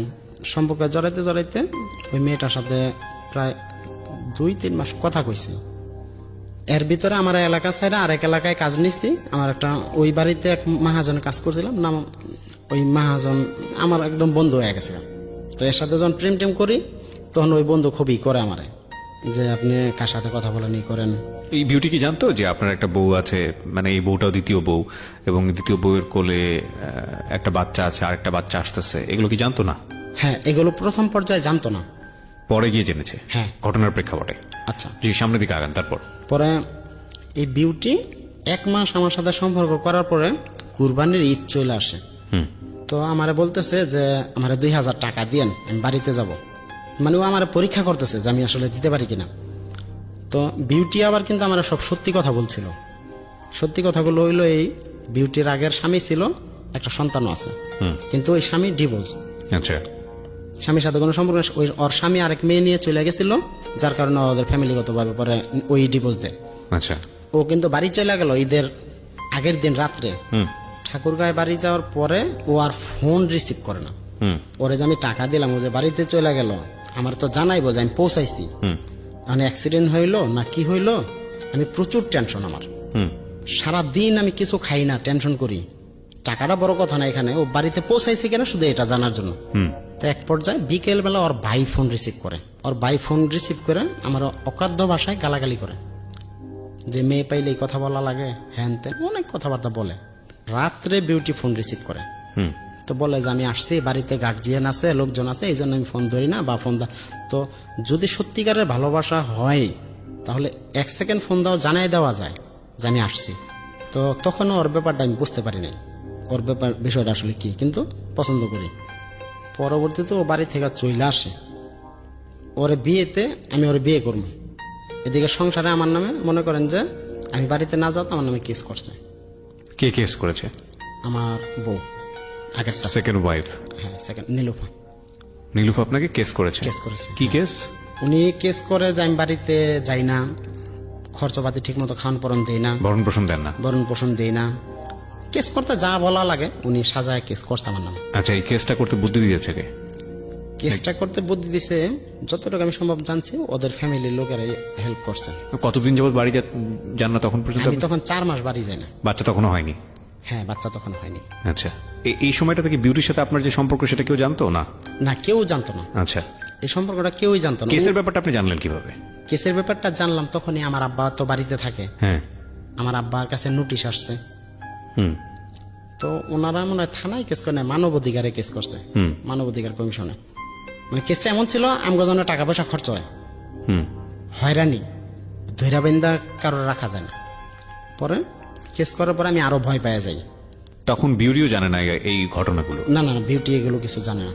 আচ্ছা। তো আমার আব্বা বলল যে যা, যেহেতু কেস করছে তখন তাহলে তুই দূরে থাক, আমরা কেস সমাধান করার চেষ্টা করি। সমাধান করে বাড়িতে নিয়ে আমতরে। তো তখন বিউটি আমার সবকিছু সত্যি বলছিল, পরে আমিও বিউটির সবকিছু সত্যি বললাম। আপনার এই অতীত জীবনের সমস্ত ঘটনা? সবকিছু একবারে প্রথম বিয়ে থেকে শুরু করে সবকিছু বলে দিলাম, যে মিথ্যা বইলা কারোর ঠকানো ঠিক না। সত্যি জানাইলে সে যদি রাজি হয় হইব, নেলে নাই। তখন সে বলল যে হ্যাঁ, যেহেতু সত্যি কথা বলছো তাইলে যা হয় জীবনে, দুইজন, আমারও অতীতে অনেক দুঃখ কষ্ট, তোমারও জীবনে অনেক সমস্যা আসে বিষয়, যা আমরা ঠিক আছে, আমরা রাজি। তো রাজি যে সে বিয়েতে রাজি না, প্রেম করবো এতে রাজি, যে সময় কাটাইব, কিন্তু ওরা আমি বিয়ে করব প্রস্তাব দিলে বলতেছে এখন না, পরে, পরে না, সময় হোক, আরো সময় যাক।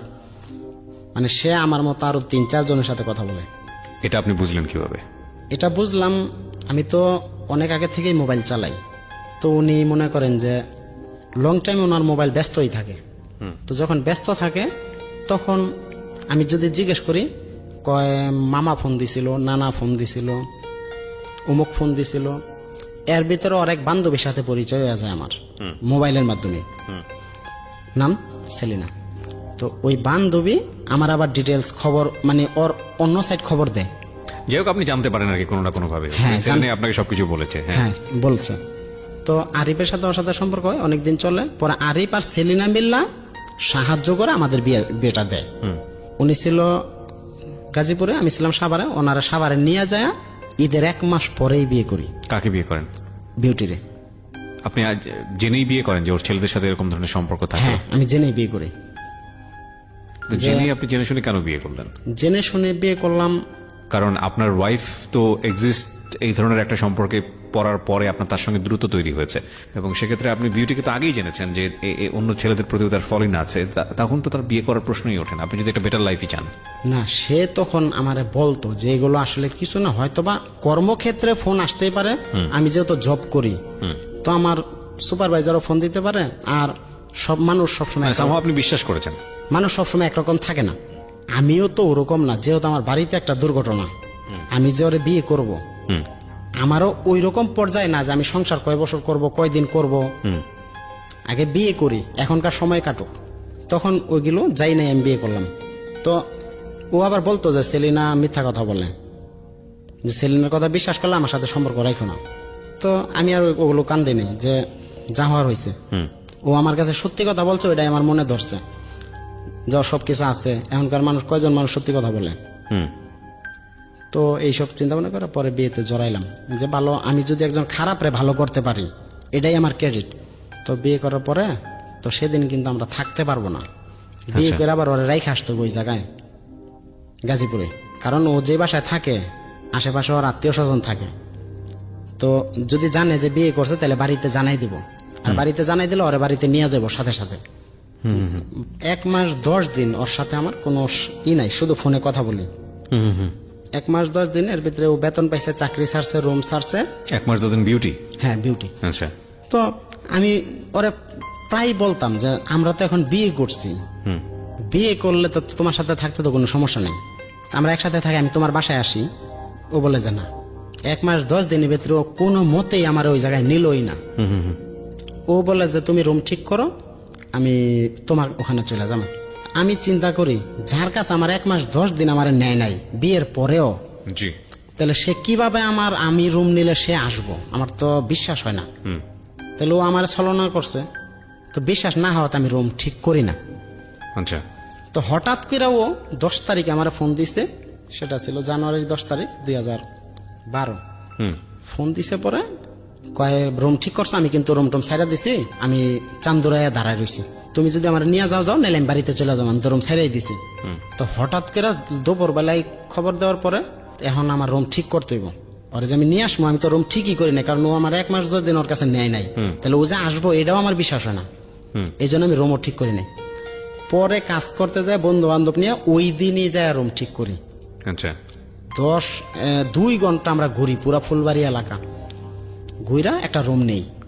এদিকে আপনার মামলাও চলতেছে, আপনার সেকেন্ড ওয়াইফও আছে। হ্যাঁ, মামলা আব্বাই চালাইতেছে, আমি হাজিরা দেই না, আচ্ছা। টাকা পয়সা সব আব্বাই দিতেছে। ওকে। গাজীপুর থেকে নিয়ে আসলাম ফুলবাড়িয়া, আইনা রুমের ভিতরে আমগো থাকার ভিতরে ওর কাছে টাকা 1000, আমার কাছে টাকা হইলো 1500। আমগো এই ক্যাশ, আর কিছু নাই, থালা বাটি খাতা বালিশ কম্বল কিছুই নাই। বাড়ি হলে আমগোর একটা পার্টি দিল, আর 2000 টাকার হান্ডি পাতিল ল্যাব খেতা, শীতের দিন ছিল, সব কিনা টিনা আমরা খরচ করলাম। আমাদের হাতে আর কোনো টাকা নেই, বাজার ওই রাত্রে আমরা না খাই রয়েছি। প্রথম রাত ওর সাথে আমরা ওই দিন না খাওয়া, ওইও না খাওয়া, মানে অনেক রাত হয়ে গেছে তো, আর রান্না বান্না হয় নাই, পরে দোকান থেকে কিছু হয় না, খায়া ঘুমাইছি। পরে আমার একটা সাহস ছিল যে যদি আমাদের টাকা পয়সা নাও থাকে সমস্যা নেই, আমি হাতের কাজ জানি, ওই তখন হেল্পার, তো আমার এটাই সাহস যে আমি হাতে কাজ করি, যে কোনো জায়গায় কাজ করলে 200-500 টাকা আনতে পারবো, সংসার চলবো। এই সাহসেই আমরা ওই পর্যায়ে ওই রুমে শুরু করলাম। এর ভিতরে তো আর আমার খোস্ত আছে, মানে সেকেন্ড ওয়াইফের হ্যাঁ হ্যাঁ আত্মীয় স্বজন হ্যারাসমেন্ট করে বাড়িতে, আব্বারে ট্রেড করে, আব্বারে অনেক কথাবার্তা বলে, হ্যাঁ, যে ছেলে আইনা দাও হ্যান তেন। এর ভিতরে আমি কাজকাম করি, পাশের রুমের এক মহিলা বিউটির চাকরি নিয়ে দেয় অনেক কষ্ট মষ্ট করে। ওই মেয়েটা ছিল সিনিয়র অপারেটর, একটা ফ্যাক্টরিতে লাইনের ভিতরে সুপারভাইজারও করে, মানে এতই সিনিয়র ছিল মেয়েটা, প্রচুর কাজ জানে, ক্রিটিক্যাল। আচ্ছা। ও সুপারভাইজারে কইছে যে কাজ জানে না, এই আজকে থেকে অপারেটর, তাই সই। তো ওর হেল্পে ওর চাকরি হয়ে গেল। এতে আমরা থাকতে থাকলাম 2 জন। মোটামুটি বাড়িতেও কিন্তু আমি টাকা পাঠাই, ওদের কিন্তু খাওয়ান খরচ দেই, আবার মামলাও কিন্তু মামলার টাকাও কিছু দেই আব্বারে, আবার মায়ও দেয়। তো এরকম করতে করতে আমাদের 10 মাস 11 মাস চলে গেছে। তখন কিন্তু ছেলে হয়েছে, আচ্ছা, এটা সিজারে হয়েছে, আগের ছেলেও সিজারে হয়েছে। সিজারে হয়েছে, এই বেতন পাইছে, ওই টাকা খালি বেতন পাইছে। আমি বললাম যে আমার কাছে দাও, রাখি, পরে নিও। ওই টাকা নিয়ে যায় ওই হাসপাতাল দিলাম, বিউটির বেতনের টাকা। হাসপাতাল দিয়ে পোলা টোলা রিলিজ করায় বাড়িতে পাঠাই দিলাম। আমি কিন্তু আয়া দেখা করলাম হাসপাতাল, আচ্ছা। ওই অবস্থায় ছেলে হয়েছে, দেখতে আইছি, রাগ থাকলেও নাই। মানে এরা তখনও জানে না যে আপনি তৃতীয় বিয়ে করেছেন? হ্যাঁ, এটা জানে না যে আমি বিয়ে করছি, তাইলে তো আমার আটকাইতো। তো সবাই চিন্তা করে যেহেতু ছেলে হয়েছে তাহলে বাড়িতে আইসা পড়বো। বাড়িতে পরে আসি না, ওরে নিয়ে তো থাকি, কিন্তু ফোনে কিন্তু ওদের সাথে যোগাযোগ, নীলুভার সাথে কিন্তু ফোনে তখন আমার যোগাযোগ, কথাবার্তা সবই হয়, শুধু আমি বাড়িতে আসি না। এর ভিতরে একদিন আমি লুকায়া বাড়িতে আসছিলাম, নীলুভার কইছিলাম যে আমি বাড়িতেই থাকবো, ওরা যা বলার বলছিলাম, ওকে ঠিক আছে তাইলে আর পুলিশ টুলিশ দরকার নাই। ওই দিন রাত থাইকে আমি ওর পরিস্থিতি বুঝা পরের দিন যাই আর আমি আহি না, মানে ওরা ফ্যামিলিগতভাবে আমার আটক করব, এটা সমাধান করাইব। আর এর ভিতরে কথাবার্তা চলতেছে, ওরে বিদেশ পাঠাই দিব। আচ্ছা। নীলুভারে বিদেশ পাঠাই দিব, ওকে, যে এরকম সংসার না রাইখা ওরে বিদেশ পাঠাই দিই, তাই ভালো।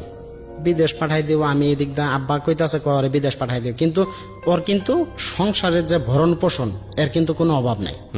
এর প্রতি মাসে মা 10,000 করে টাকা দেয়, আমি দেই, খাওয়া দাওয়া সবই চলে, কোনো প্রবলেম নেই, কিন্তু এর বিদেশ পাঠাই দিব। পরে আমি বললাম যে যেমন চে তাই করুক গা। পরে ওই বিউটির সাথে সংসার করতে করতে ওরা পাশাপাশি এলাকা, তো ওদের আত্মীয় স্বজন আমার খোঁজে, পায় না, খুঁজতে খুঁজতে একজন হঠাৎ করে আমার ফলো করতে করতে বাসার ঠিকানা পায় ফেলাইছে। তো ওরা আবার যেদিন ঠিকানা পাইছে সেদিনই যায় নাই, ওরা গেছে আরো 3 দিন পরে, শুক্রবারে গেছে। মানে শুক্রবারে কাজকাম বন্ধ, ছুটি থাকে, গেছে রাত 8টার পরে, যে যেন দুইজনের রেই ধরতে পারে। দুজনে ধরতে পারবে নাকি? ওরা কি জেনে গেছে যে বিয়ে শাদী করেছেন বা এরকম কোনো কিছু? ও যে লোক ইনফরমেশন পাইলো সে বাসায় যায় সবকিছু যাই না আইছে, আচ্ছা, যাই না আইসা যে বাসায় থাকছে আমি এত কিছু জানি না, মানে কিভাবে জানলো কি হলো এটা পরে আলাপ জানতে পারি। হঠাৎ করে মনে করেন আমরা খাইয়া দেয়া শুইছি, দরজায় নক করতেছে, তো ও দরজাটা খোলে নাই, আমি খুলি। আমি খুলতেই যখন নগরে দেখছি আমি একবারে মানে আতঙ্ক হয়ে গেছি গা। প্রায় 10-11 জন ওরা, তো কিছু বলা নাই কোয়া নাই, আমার থাপড় মেরে দিছে। 2 থাপড় মারার পরে ওরই আরেক নানা থাপড় মারছে, মারার পরে আমাকে 2 জনের ধরে নিয়ে এলো, ধরে নিয়ে বাড়িতে। দুইজন বলতে আপনার সেকেন্ড ওয়াইফ, সেকেন্ড না থার্ড ওয়াইফ? থার্ড ওয়াইফ আর আমারে, বিউটি এবং আপনাকে? হ্যাঁ, বিউটিরা আমারে ধরে নিয়ে এলো। মানে আপনার সেকেন্ড ওয়াইফের আত্মীয়স্বজন। আত্মীয়স্বজন ধরে হ্যাঁ, নিয়ে এসেছে। তখন সেকেন্ড ওয়াইফও সাথে ছিল ওদের আপনি সাথে। যেভাবে আপনার ফার্স্ট ওয়াইফকে ধরেছিলেন আপনার মেজো ভাইয়ের সাথে, ঠিক একই স্টাইলে আপনার ওয়াইফ আপনার থার্ড ওয়াইফ সহ আমারে ধরলো। হ্যাঁ। তখন কি ওয়াইফ ওখানে ছিল নাকি না? কোনটা? আপনাকে যখন ধরতে গেছে তখন কি ওয়াইফ সাথে ছিল? হ্যাঁ, ছিল। আচ্ছা, তো উনি কি বলতেছিল আপনাকে দেখার পরে? উনি একটাই কথা বলতেছিল যে বাড়িতে নিয়ে যায় যা করার কর্ম। আমারে ওখানে বেশ মারছে, মেয়েটারে নিয়ে এলো, নিয়ে ওর নানার বাড়িতে রাখলো। আপনার সঙ্গে কি আপনার ওয়াইফকেও নিল, মানে বিউটিকেও নিল? হ্যাঁ, বিউটিরও নিয়ে গেল। ওকে। তো বিউটিরে নিয়ে যাওয়ার পরে রাখলো ওর নানার বাসায় এক রাত, আমার আলাদা রাখলো, বিউটির আলাদা রাখলো, দুজনরা আলাদা আলাদা রুমে রাইখা আমাদের এলাকায় বিচার বসাইলো। পরের দিন বিচার মেম্বার আসলো, আমার আত্মীয় স্বজন আসলো, বিচারের ভিতরে কিন্তু সবাই আসছে, আমার ওই মেজো ভাইও আসে নাই, মেজো ভাইয়ের বউ আসে নাই, ওরা আর ওই বিচারে নাই। তো নাই, আব্বা আছে, সবাই আছে। তো ওদের পরিকল্পনা একটাই, বিউটি যদি আমার ডিভোর্স দেওয়া না যায় বিউটিরে মাইরা ফেলাইব। বিচারের ভিতরে তো আমি বুঝতেছি পরিস্থিতি কোন দিকে যাইব। তখন আমি বিউটিরে বললাম, বিউটিরে না, মেম্বার সাহেবরে বললাম যে মেম্বার সাহেব, আমি ওর সাথে 1 বছর হইলেও সম্পর্ক করছি, 1 দিন হইলেও সংসার করছি, আমি ওর সাথে আলাদা কিছু কথা বলতে চাই বিউটির সঙ্গে। হ্যাঁ, যে আপনারা যদি অনুমতি দেন। তখন মেম্বার বললো হ্যাঁ বলতেই পারো, যাও। তখন বিউটিরে অল্প টাইমের ভিতরে শুধু এই কথাটাই বললাম যে বাইচা থাকলে অনেক কিছুই পাওয়া যাইব, আর যদি দুইজনই মরা যায় তাহলে কিছুই পাওয়া যাব না। তো এরা যা বলে তুমি খালি শুই না চইলা যাও, এখান থেকে যদি ওরা ডিভোর্স দিতে বলে তুমি কিচ্ছু বলবা না, ডিভোর্স দিয়েই চলে যাইবা। বিউটি ডিভোর্স দিল আমারে। ডিভোর্স দিবার যায় এই মনে করেন যে কাইন্দা গাইটা দাঁত মাত লাগে একবার অজ্ঞান হয়ে পড়ে গেল বিউটি। ডিভোর্সের ভিতরে ওর আত্মীয় স্বজন, আমি পরে বললাম যে না আমি বিয়ে করছি, আমি 2 বউ নিয়েই খামো, আমি 2 জন রে কামাই করে সংসার চালামো, 2 জন রে নিয়েই খামো। তোর আত্মীয় স্বজন কয় যে না, 1 জন রে রাখতে হইব, নীলোফারে রাখতে হইব, ওটা রাখতে পারবি না। তো এই কথা বলাতে আমার 2-3 থাপড় মেরা দেয় ওই বিচারের ভিতরে। কিন্তু এই বিচারের ভিতরেও আমি এই কথাটা জানাই না যে এই কারণে, মানে তখন তো অনেক লোক বিচারে, মানে তখন আপনি জানাননি যে কেন আপনি তৃতীয় বিয়েটা করেছেন? হ্যাঁ, তখনও আমি জানাই না, বাপের দিকে তাকায়া। শুধুমাত্র আপনার মেজো ভাইয়ের দুর্নাম হবে এই কারণে? মেজো ভাইয়ের জন্য আমার বাপেরও দুর্নাম হবে, প্লাস আমারও। এই ঘটনাটা যদি খুইলা বলতাম বিচারটা অন্যদিকে যাইতো। তো 40,000 টাকা দেওয়া লাগবে। আমার আব্বা নিরুপায়, বিচার যেহেতু করছে এক এলাকায়, বিচার তো মানতেই হইব, আর আমি তো মুখ খুলি না। বিউটি চলে গেল বলতে এরা সিএনজিটা নিয়ে ওই বাসায় দিয়ে এলো টাকা 40,000 সহ দিয়ে আনার পরে বাড়িতে যেই বাসায় ছিল বিউটি আর আমি, ওই বাড়িওয়ালির পর্যন্ত মানা করে দিয়েছে যে ওরে যেন আর রুমে দিয়েন না, ওরা রুম থেকে এখনই বের করে দিবেন, 3 মাসের ভাড়া রেখে বের করে দিবেন। তো ওই বাড়িওয়ালি তাই করে। পরে আমি এর সাথে থাকি, নীলুফার সাথে তখন থাকি আমি। থাকার পরও ঝগড়াঝাটি, মন মালিন্য, নানান কাইসাল, মানে ওই পিছনে কথা তুলে সামনে কথা তুলে নানান কাইসাল করা ভাল লাগে না। কাজকাম করে অশান্তি ভাল লাগে না। তোমার বাপ এই করছে, তোমার বোন এই করছে, তোমার ভাই এই করছে, কাজ করে সারাদিন এসে এসব পেশাল ভাল লাগে না। পরে বিউটি ওই বাসায় 1 মাস থাকার পরে বিউটির এখানে বেতন হইল, ফ্যাক্টরিতে বেতন হইল, বিউটির নিয়ে আবার আমি চলে গেলাম গাজীপুরে। ওখান থেকে একটা শুধু শার্ট গায়ে দিয়া আমি বিউটির নিয়ে গাজীপুরে চলে গেছি।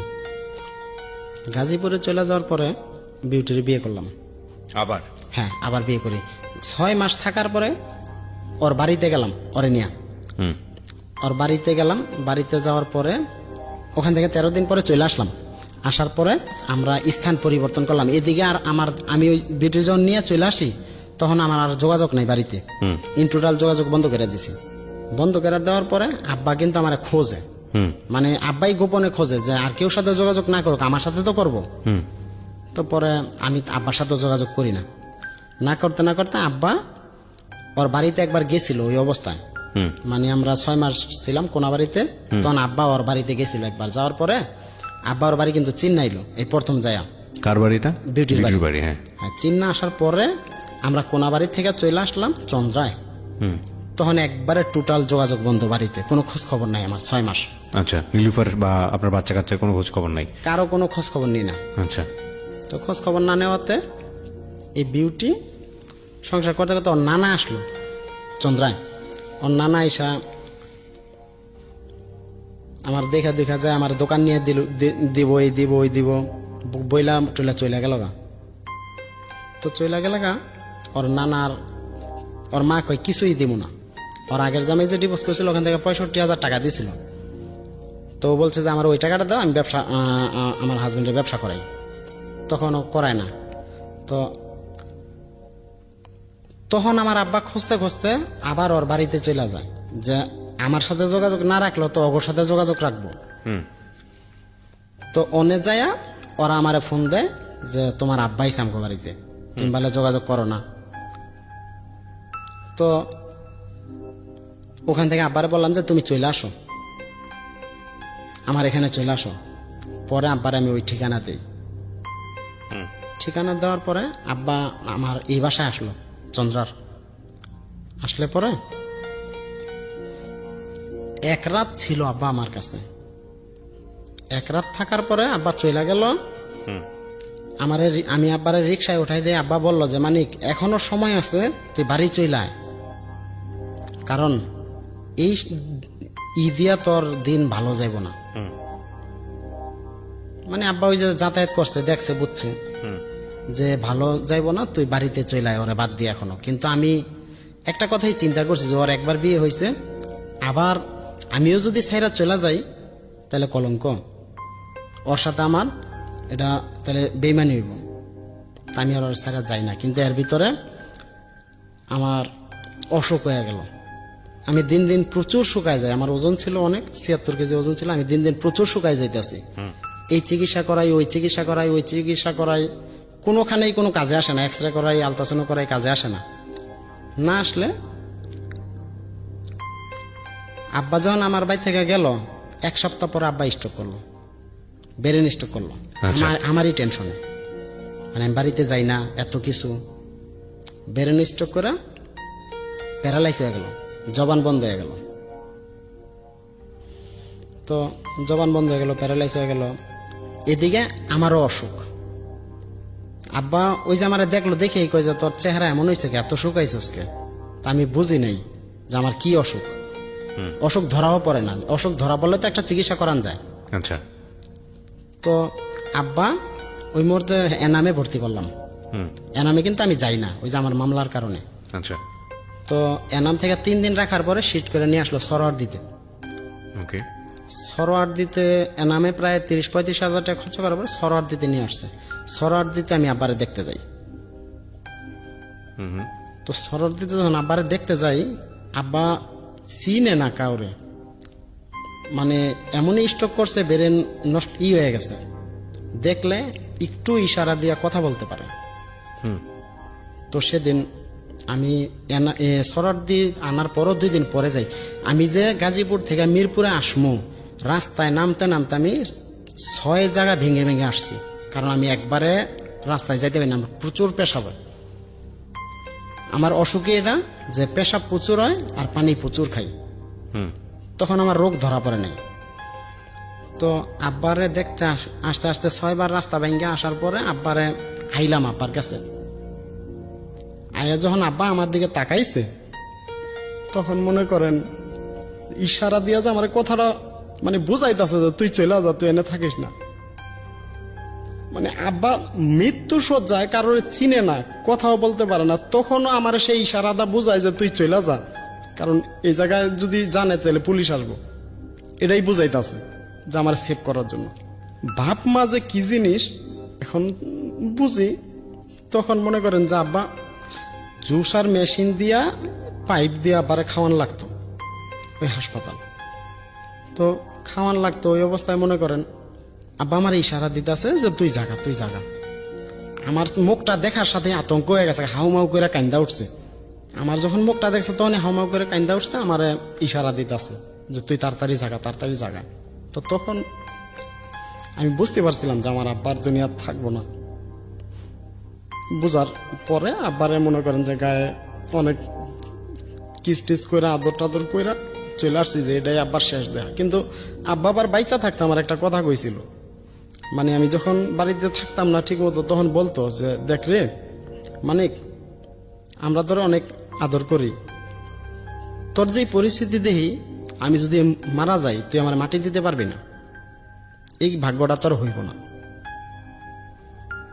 তো আব্বা তো এই কথা আগেই বলছে, এখন পরিস্থিতি ওরকম হয়ে গেছে। হাসপাতাল রাতটা ছিলাম, বিউটিরে নিয়েই কিন্তু আব্বারে দেখতে আসছি। আপনার সেকেন্ড ওয়াইফ তখন কোথায়? হ্যাঁ বাড়িতে। বাড়িতে? ইয়া না সরি ও বাহিরে চলে গেছে।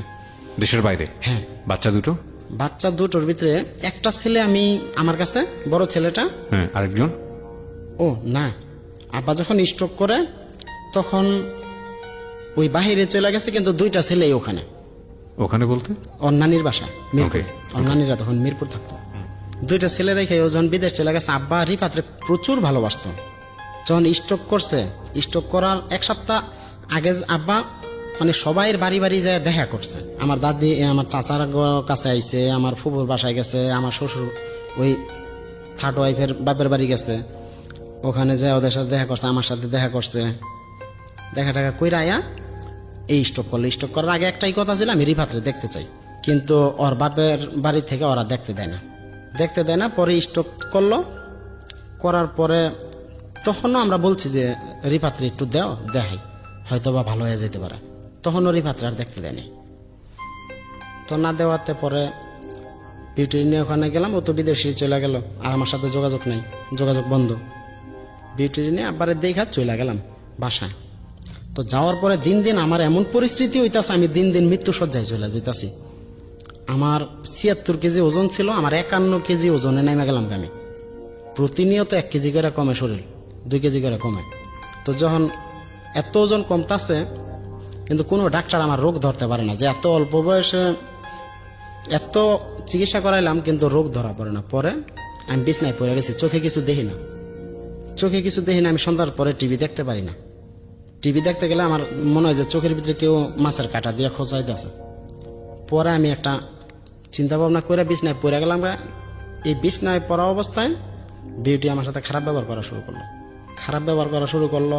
নানান মানে সাংসারিক অশান্তি শুরু করার পরে ও চাকরি করে গাজীপুরে, আমি বাসায় কিছু করতে পারি না, আমি এত অসুস্থ, ঠিক মতো চলতে পারি না। একটা মানুষ যদি দেখে আমার বলে যে এই ছেলেটা বেশি দিন বাঁচবো না, কারণ মুখের চামড়াটাই গ্লেজ নষ্ট হয়ে গেছিল, শরীরের রং পরিবর্তন হয়ে গেছিল।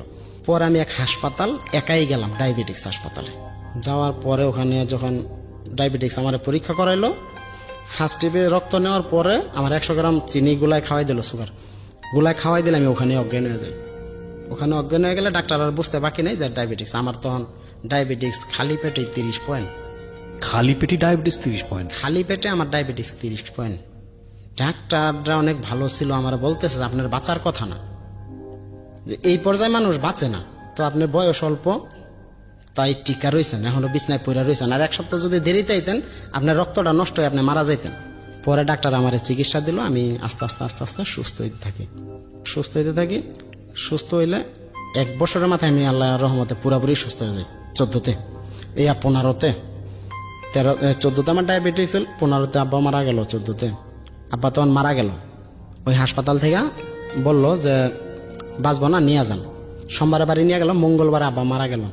যখন মারা গেল আমি বিকালে খবর আসলো মারা গেল, আমি যামো বাড়িতে পুরা রেডি, কিন্তু আমার কেস চলতেছে, পুরা রেডি যামো, কিন্তু বাড়ির কেউ আমার যাইতে দেয় না, এবং মা আমার বাহিরে ছিল, মাও বলে যে যাওয়ার দরকার নেই, যা হওয়ার হয়ে গেছে। এখন তুমি গেলে যদি তোমার অ্যারেস্ট বা ই করো, তাইলে তো সেই পুলিশ থাইকে আব্বারে মাটি দেওয়া হয়। আর আমি তখন চিন্তা করলাম যে এই বিউটির লেগেই এত কিছু বাড়িঘর ছাড়লাম, সব কিছু ছাড়লাম, এতদিন ধরে বাড়িতেও যাই না, পোলারও দেখি না।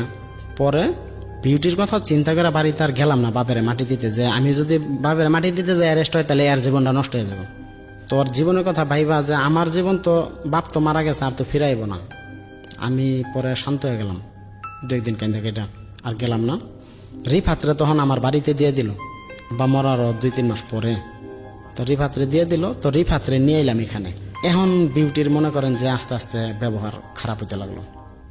আমার কাবিনের কাগজ উঠায় আনো, হ্যান তেন। তাই আমি বললাম যে বিয়ে তো করছি, তা কাবিনের কাগজ উঠায় কি করবা? কয় না, আমার লাগবো কাগজ। তো রিফাত আসার পর আর খারাপ ব্যবহার আরো বাইরে গেল। রিফাতের সাথে খারাপ ব্যবহার করে, আমার সাথেও করে, করতে করতে পরে অতিষ্ঠ হয়ে গেলাম। আমি এমনি ডায়াবেটিক্স রোগী, এর ভিতরে যদি এসব ব্যবহার দেখি তাহলে আমার সেন্স ঠিক থাকে না। তো ছোট মানুষ দুষ্টামি ফাইজলামি করে, রিফাত একটু দুষ্টামি ফাইজলামি হয়তো বা করতেছিল, কিন্তু সে সেটা মাইনে নিতে পারে না। ফার্স্টে খুব ভালো ছিল যে তোমার সন্তান আমার সন্তান, তোমার সন্তান কখনোই আমি খারাপ ব্যবহার করবো না বা আমি দেখবো, তখন তো ভালো কথাই ছিল। কিন্তু নিয়ে আসার পরে আর ওই পর্যায়ে আমি দেখি না। রিফাতরে 6 মাস পরে মাদ্রাসায় রেখে আসলাম, আমগো এলাকায় মাদ্রাসায় ভর্তি করে দিলাম। তো রিফাত মাদ্রাসায় ভর্তি দিলাম, আমার ছোট বোনের বাড়ির সামনেই মাদ্রাসা, ওখানেই ভর্তি করে দিলাম। তো পড়তে পড়তে ও মাদ্রাসায় পড়তেছে, আমরা এনে থাকতেছি, কিন্তু এর অত্যাচার দিন দিন বাড়তেছে। আমার যে অসুখ হইল এরপর থেকে এর অত্যাচার দিন দিন বাড়ে। শুধু আমার সন্দেহ করে আমি অসুস্থ, কাজকাম ঠিক মতো করতে পারি না। আজ ভালো কাল খারাপ, কাল ভালো পশু খারাপ, কাজকাম ঠিক মতো করতে পারি না। ও আমার সাথে খারাপ ব্যবহার করে, বকাবাধ্য করে, অশান্তি সংসারে, বনিবন্ত নাই। এখন কইতে আছে, কয় তাইলে আমার আবার বিয়ে করো। আবার বিয়ে করো? হ্যাঁ, তুমি ওটা ঠিক মতো বিয়ে আমার করো নাই, কাবিন নাই, কিছু নাই, কাবিনের কাগজ দেয় নাই। তখন এক পর্যায়ে আবার ওরে বিয়ে করি। বিয়ে করার পরে তখন রিফাত তো মাদ্রাসায় গেল, থাকতাছি। এখন আমি এক বাসায় ভাড়া থাকি, ওই বাসায় মনে করেন যে এক ম্যানেজার নিয়েছিল, ওর ছেলেটা খারাপ ছিল, ওই নানান মেয়ের সাথে সম্পর্ক ছিল।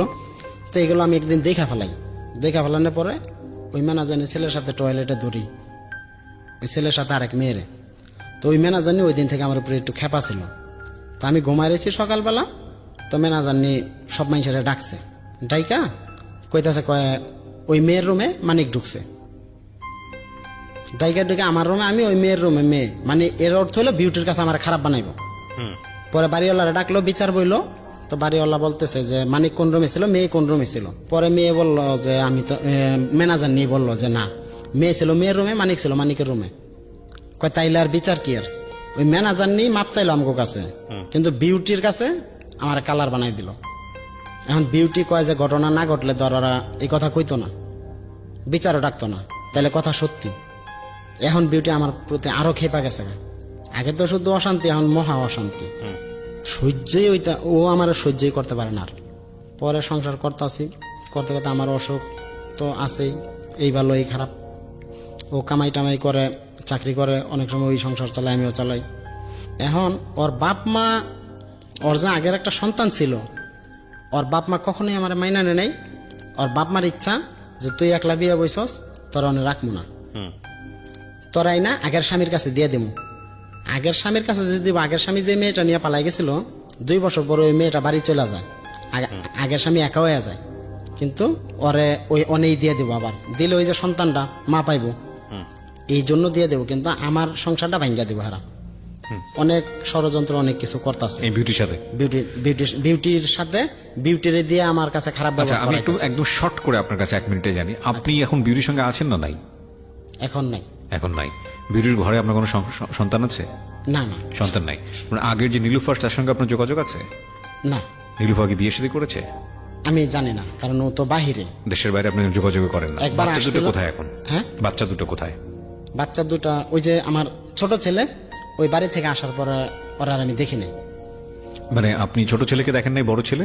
বড় ছেলে আমার কাছে। বড় ছেলেটা আপনার কাছে? বড় ছোট ছেলেটা- ছেলেকে আপনি কত বছর যাবত দেখেন না? এখন 7 বছর হয়ে গেছে। মানে আপনি জানেন না আপনার ছেলের চেহারা কেমন?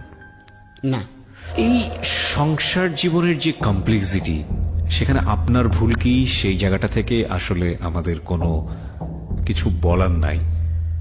তবে আপনি একটা মহৎ কাজ করছেন, মহৎ কাজটাই বলি, সেটা হচ্ছে আপনার পারিবারিক যেই অবস্থার মধ্যে আপনার ওয়াইফকে আপনি পেয়েছেন, আপনার কথা অনুযায়ী আপনার ভাইয়ের সঙ্গে, এখান থেকে বের করে নিয়ে এসে আপনি একটা সংসার করার চেষ্টা করেছিলেন, কিন্তু সেই সংসারটা না হলেও চেষ্টা করেছিলেন এবং এটা খুব ভালো, কিন্তু সংসারটা থাকা অবস্থায় আরেকটা মেয়ের প্রতি ফলেন, এটা আমার কাছে মনে হচ্ছে একটা চরম পর্যায়ের ভুল।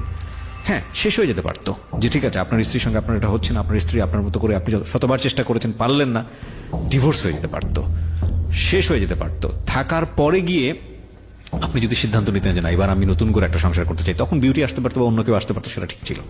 কিন্তু আপনার স্ত্রী থাকা অবস্থায় আপনি যখন একটা সম্পর্কের সাথে জড়াচ্ছেন, তখন এটা আপনার ভাইয়ের মতোই ভুল আমার কাছে মনে হয়। হ্যাঁ, ওটা একটা অবৈধ ব্যাপার, আর এটা রিলিজিয়নের জায়গা থেকে হয়তো বৈধ, কিন্তু মনোজাগতিক জায়গাটা থেকে এটা একটা ওয়াইফ কিভাবে মেনে নেবে যে আমার হাজবেন্ড সে আমাকে না জানিয়ে আরেকটা মেয়েকে বিয়ে করেছে, যেখানে আমি কনসিপ্ট করা এবং আমার একটা বাচ্চা আছে। তো এটা একটা বিশাল ভুল, এবং এই ভুলগুলো বা এই জায়গাগুলোই আজকে আপনাকে এই কাফনের কাপড়ের জায়গাটাতে নিয়ে আসছে। আমার এটা বলতে অপেক্ষা রাখে না, নইলে আসলে আপনি কেনই বা যাবেন একজন মানুষের কাছ থেকে পরামর্শ নেবার জন্য? আপনি যার কাছ থেকে নেন না কেন, ধরে নিচ্ছি সে একজন জ্ঞানী মানুষ, এবং দিন শেষে আপনি আসলে সংসার ছাড়া একজন মানুষ, ঘর ছাড়া একজন মানুষ। আমি কি ভুল বলেছি? না, এই ঘর ছাড়া একটা মানুষের যে কষ্ট, যে ভয়ানক রকমের কষ্ট, এটা আসলে আমাদের এই সিক্রেটসে বোঝাটা খুব মুশকিল। যার আসলে ঘর নাই তার আসলে কিছুই নাই। আপনার মা বেঁচে আছেন? হ্যাঁ, আমার মা এখনো আসে নাই বাইরে থেকে, এখনো দেশের বাইরে আছে, এখনো এক অর্থে 11 নাই বছর। বললেই চলে। আবার হ্যাঁ। বাবা, সে তো বাবা কোথায়? বাবা তো মারা গেল। বাবা তো মারাই গেল, সেটাই বলছি। তার মানে ভাইদের সাথে তো সম্পর্ক এক অর্থে নাই বললেই চলে। হ্যাঁ, ছোট ভাইয়ের সাথে কথা বলি, বোনের সাথে কথা বলি। তার মানে আপনার দিন শেষে এই রাগ, দুঃখ, কষ্ট, ভালোবাসা এগুলো শেয়ার করার মতো কেউই নাই আসলে। না, তো এই মানুষটা আসলে মৃত মানুষই, এই জন্য- এক অর্থে এটা একটা মৃত মানুষই বলা চলে।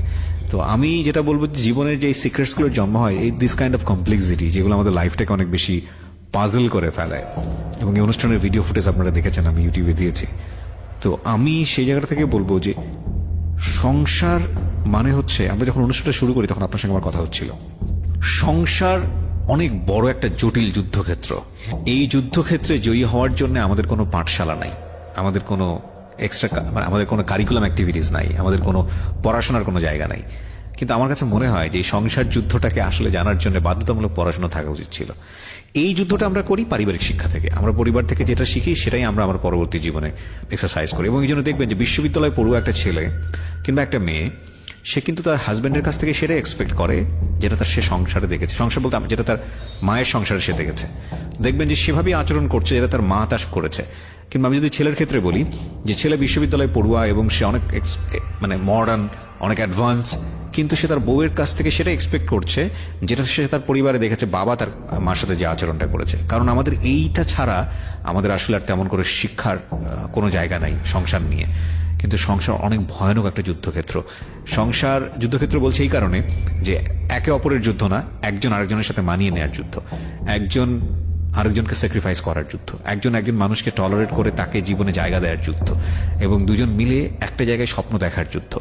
এই যে দুজনের স্বপ্ন, আলাদা আলাদা স্বপ্ন, তারপরেও একসাথে থাকা, তারপরেও বাচ্চা কাচ্চা নেওয়া, এবং তারপরেও দুজন মিলে সামনের দিকে এগিয়ে যাওয়া, দিন শেষে কোথাও না কোথাও মিলে যাওয়া, তারপরে একটা বৈরী সম্পর্ক, সেটা আবার জোড়া লাগানো, এই যুদ্ধটা কোথাও আসে না। এবং আসে হয়তো বা একটু ভিন্ন ভিন্ন ভাবে আসে, মিডিয়াতে যখন আসে তখন এন্টারটেনমেন্টের জায়গাটা থেকে আসে। এবং আমাদের হিন্দি সিরিয়ালগুলো যেগুলো শেখায় শাশুড়ি বউ, বা এই যে একের পর এক বিয়ে করা, বা লুক্রেটিভ প্রেজেন্টেশন, যেটাই বলি না কেন, সেটা হয়তো আমাদের জীবনকে অতটা বেশি ছোঁয় না। কিন্তু এই মানুষগুলো যখন এসে এখানে সিক্রেটসে নিজের গল্পগুলো একের পর এক বলে যান, এবং একেবারে প্রান্তিক পর্যায়ের একটা, উনি কাঠ মিস্ত্রি যদি ভাবেই বলি, উনি একজন কাঠ খোদাই করা মানুষ, উনি এসে তার গল্পটা বলে গেলেন। এই কাঠ খোদাই করা একজন মানুষ আর মধ্যবিত্ত পর্যায়ের একজন মানুষ কিংবা উচ্চবিত্ত পর্যায়ের একজন মানুষ, তাদের জীবনে এই ঘটনাগুলো সবার জীবনেই ঘটে, কিন্তু বলার জায়গাটা ভিন্ন। উনি যেভাবে বললেন সেই বলাটা জায়গাটা থেকে আপনার কাছে কখনো মনে হতে পারে দ্য প্রেজেন্টেশন ইজ ন্যাস্টি, কিন্তু এই ঘটনাটাই যদি একজন উচ্চবিত্ত পর্যায়ের একজন মানুষের জীবনে এর চেয়েও ভয়ঙ্কর ঘটনা ঘটে গেছে, উনি যদি এসে বলেন, উনি খুব সুন্দর করে ফিল্টার করে বলবেন। তো বলার জায়গাটা থেকে ওই জিনিসটা আপনার কাছে মনে হবে সো নাইস টু হিয়ার। আমি এই জায়গাটাকে সবসময় অ্যাভয়েড করেছি, বা আমি জায়গাটাকে চ্যালেঞ্জ হিসেবে নিয়েছি সবসময় আমার অনুষ্ঠানের প্রেজেন্টেশনের জায়গাটা থেকে, যে কারণে অনেক সময় সমালোচিত হয়েছি ডেফিনেটলি। কজ আমি মনে করি প্রত্যেকটা মানুষকেই বলার সুযোগ দেওয়া উচিত, এবং সেই জায়গাটা থেকে কি মেসেজ আপনি নিচ্ছেন এই গল্পটা থেকে সেটা জানাটা খুব জরুরি। কারণ এখানে যারা আসেন তারা প্রেজেন্টার না, তারা ট্রেন আপ করে আসেন না, তাদের মতো করেই বলেন, কিন্তু ওই বলাটাকে না বড় করে দেখে বরং গল্পের ভেতরে ঢোকা উচিত। তো আজকে গল্পের ভেতরে ঢুকে আমার কাছে মনে হয়েছে যে পারিবারিক এই অন্তর্দ্বন্দ্ব, ভয়ঙ্কর রকমভাবে মানসিক চাপ এবং একটা সংসার করে আলাদা করে বাঁচার যে স্বপ্ন এবং সেখানে গিয়ে একের পর এক ভুল করে যাওয়া, দিন শেষে আমাদের যিনি আজকে অতিথি মানিক, সে সম্পূর্ণ একা একজন মানুষ।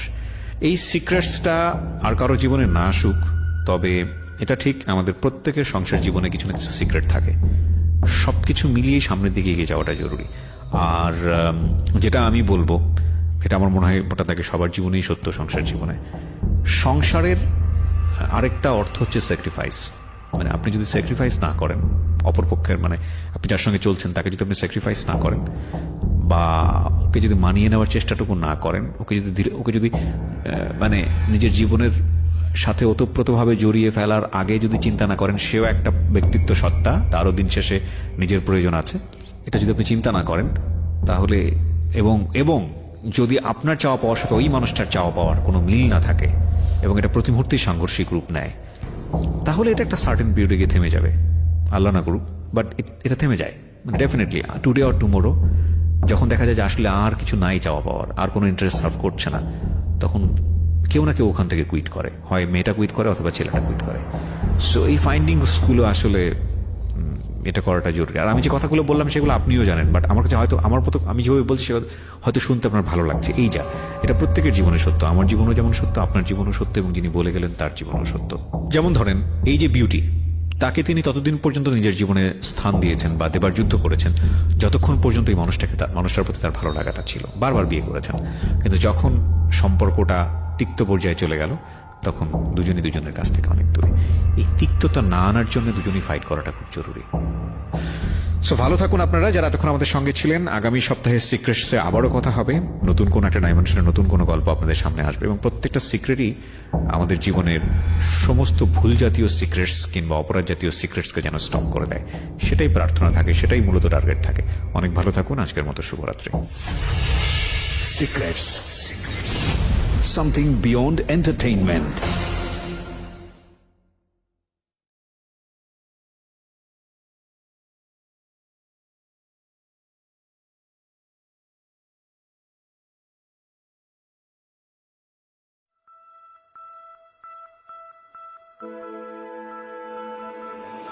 Love,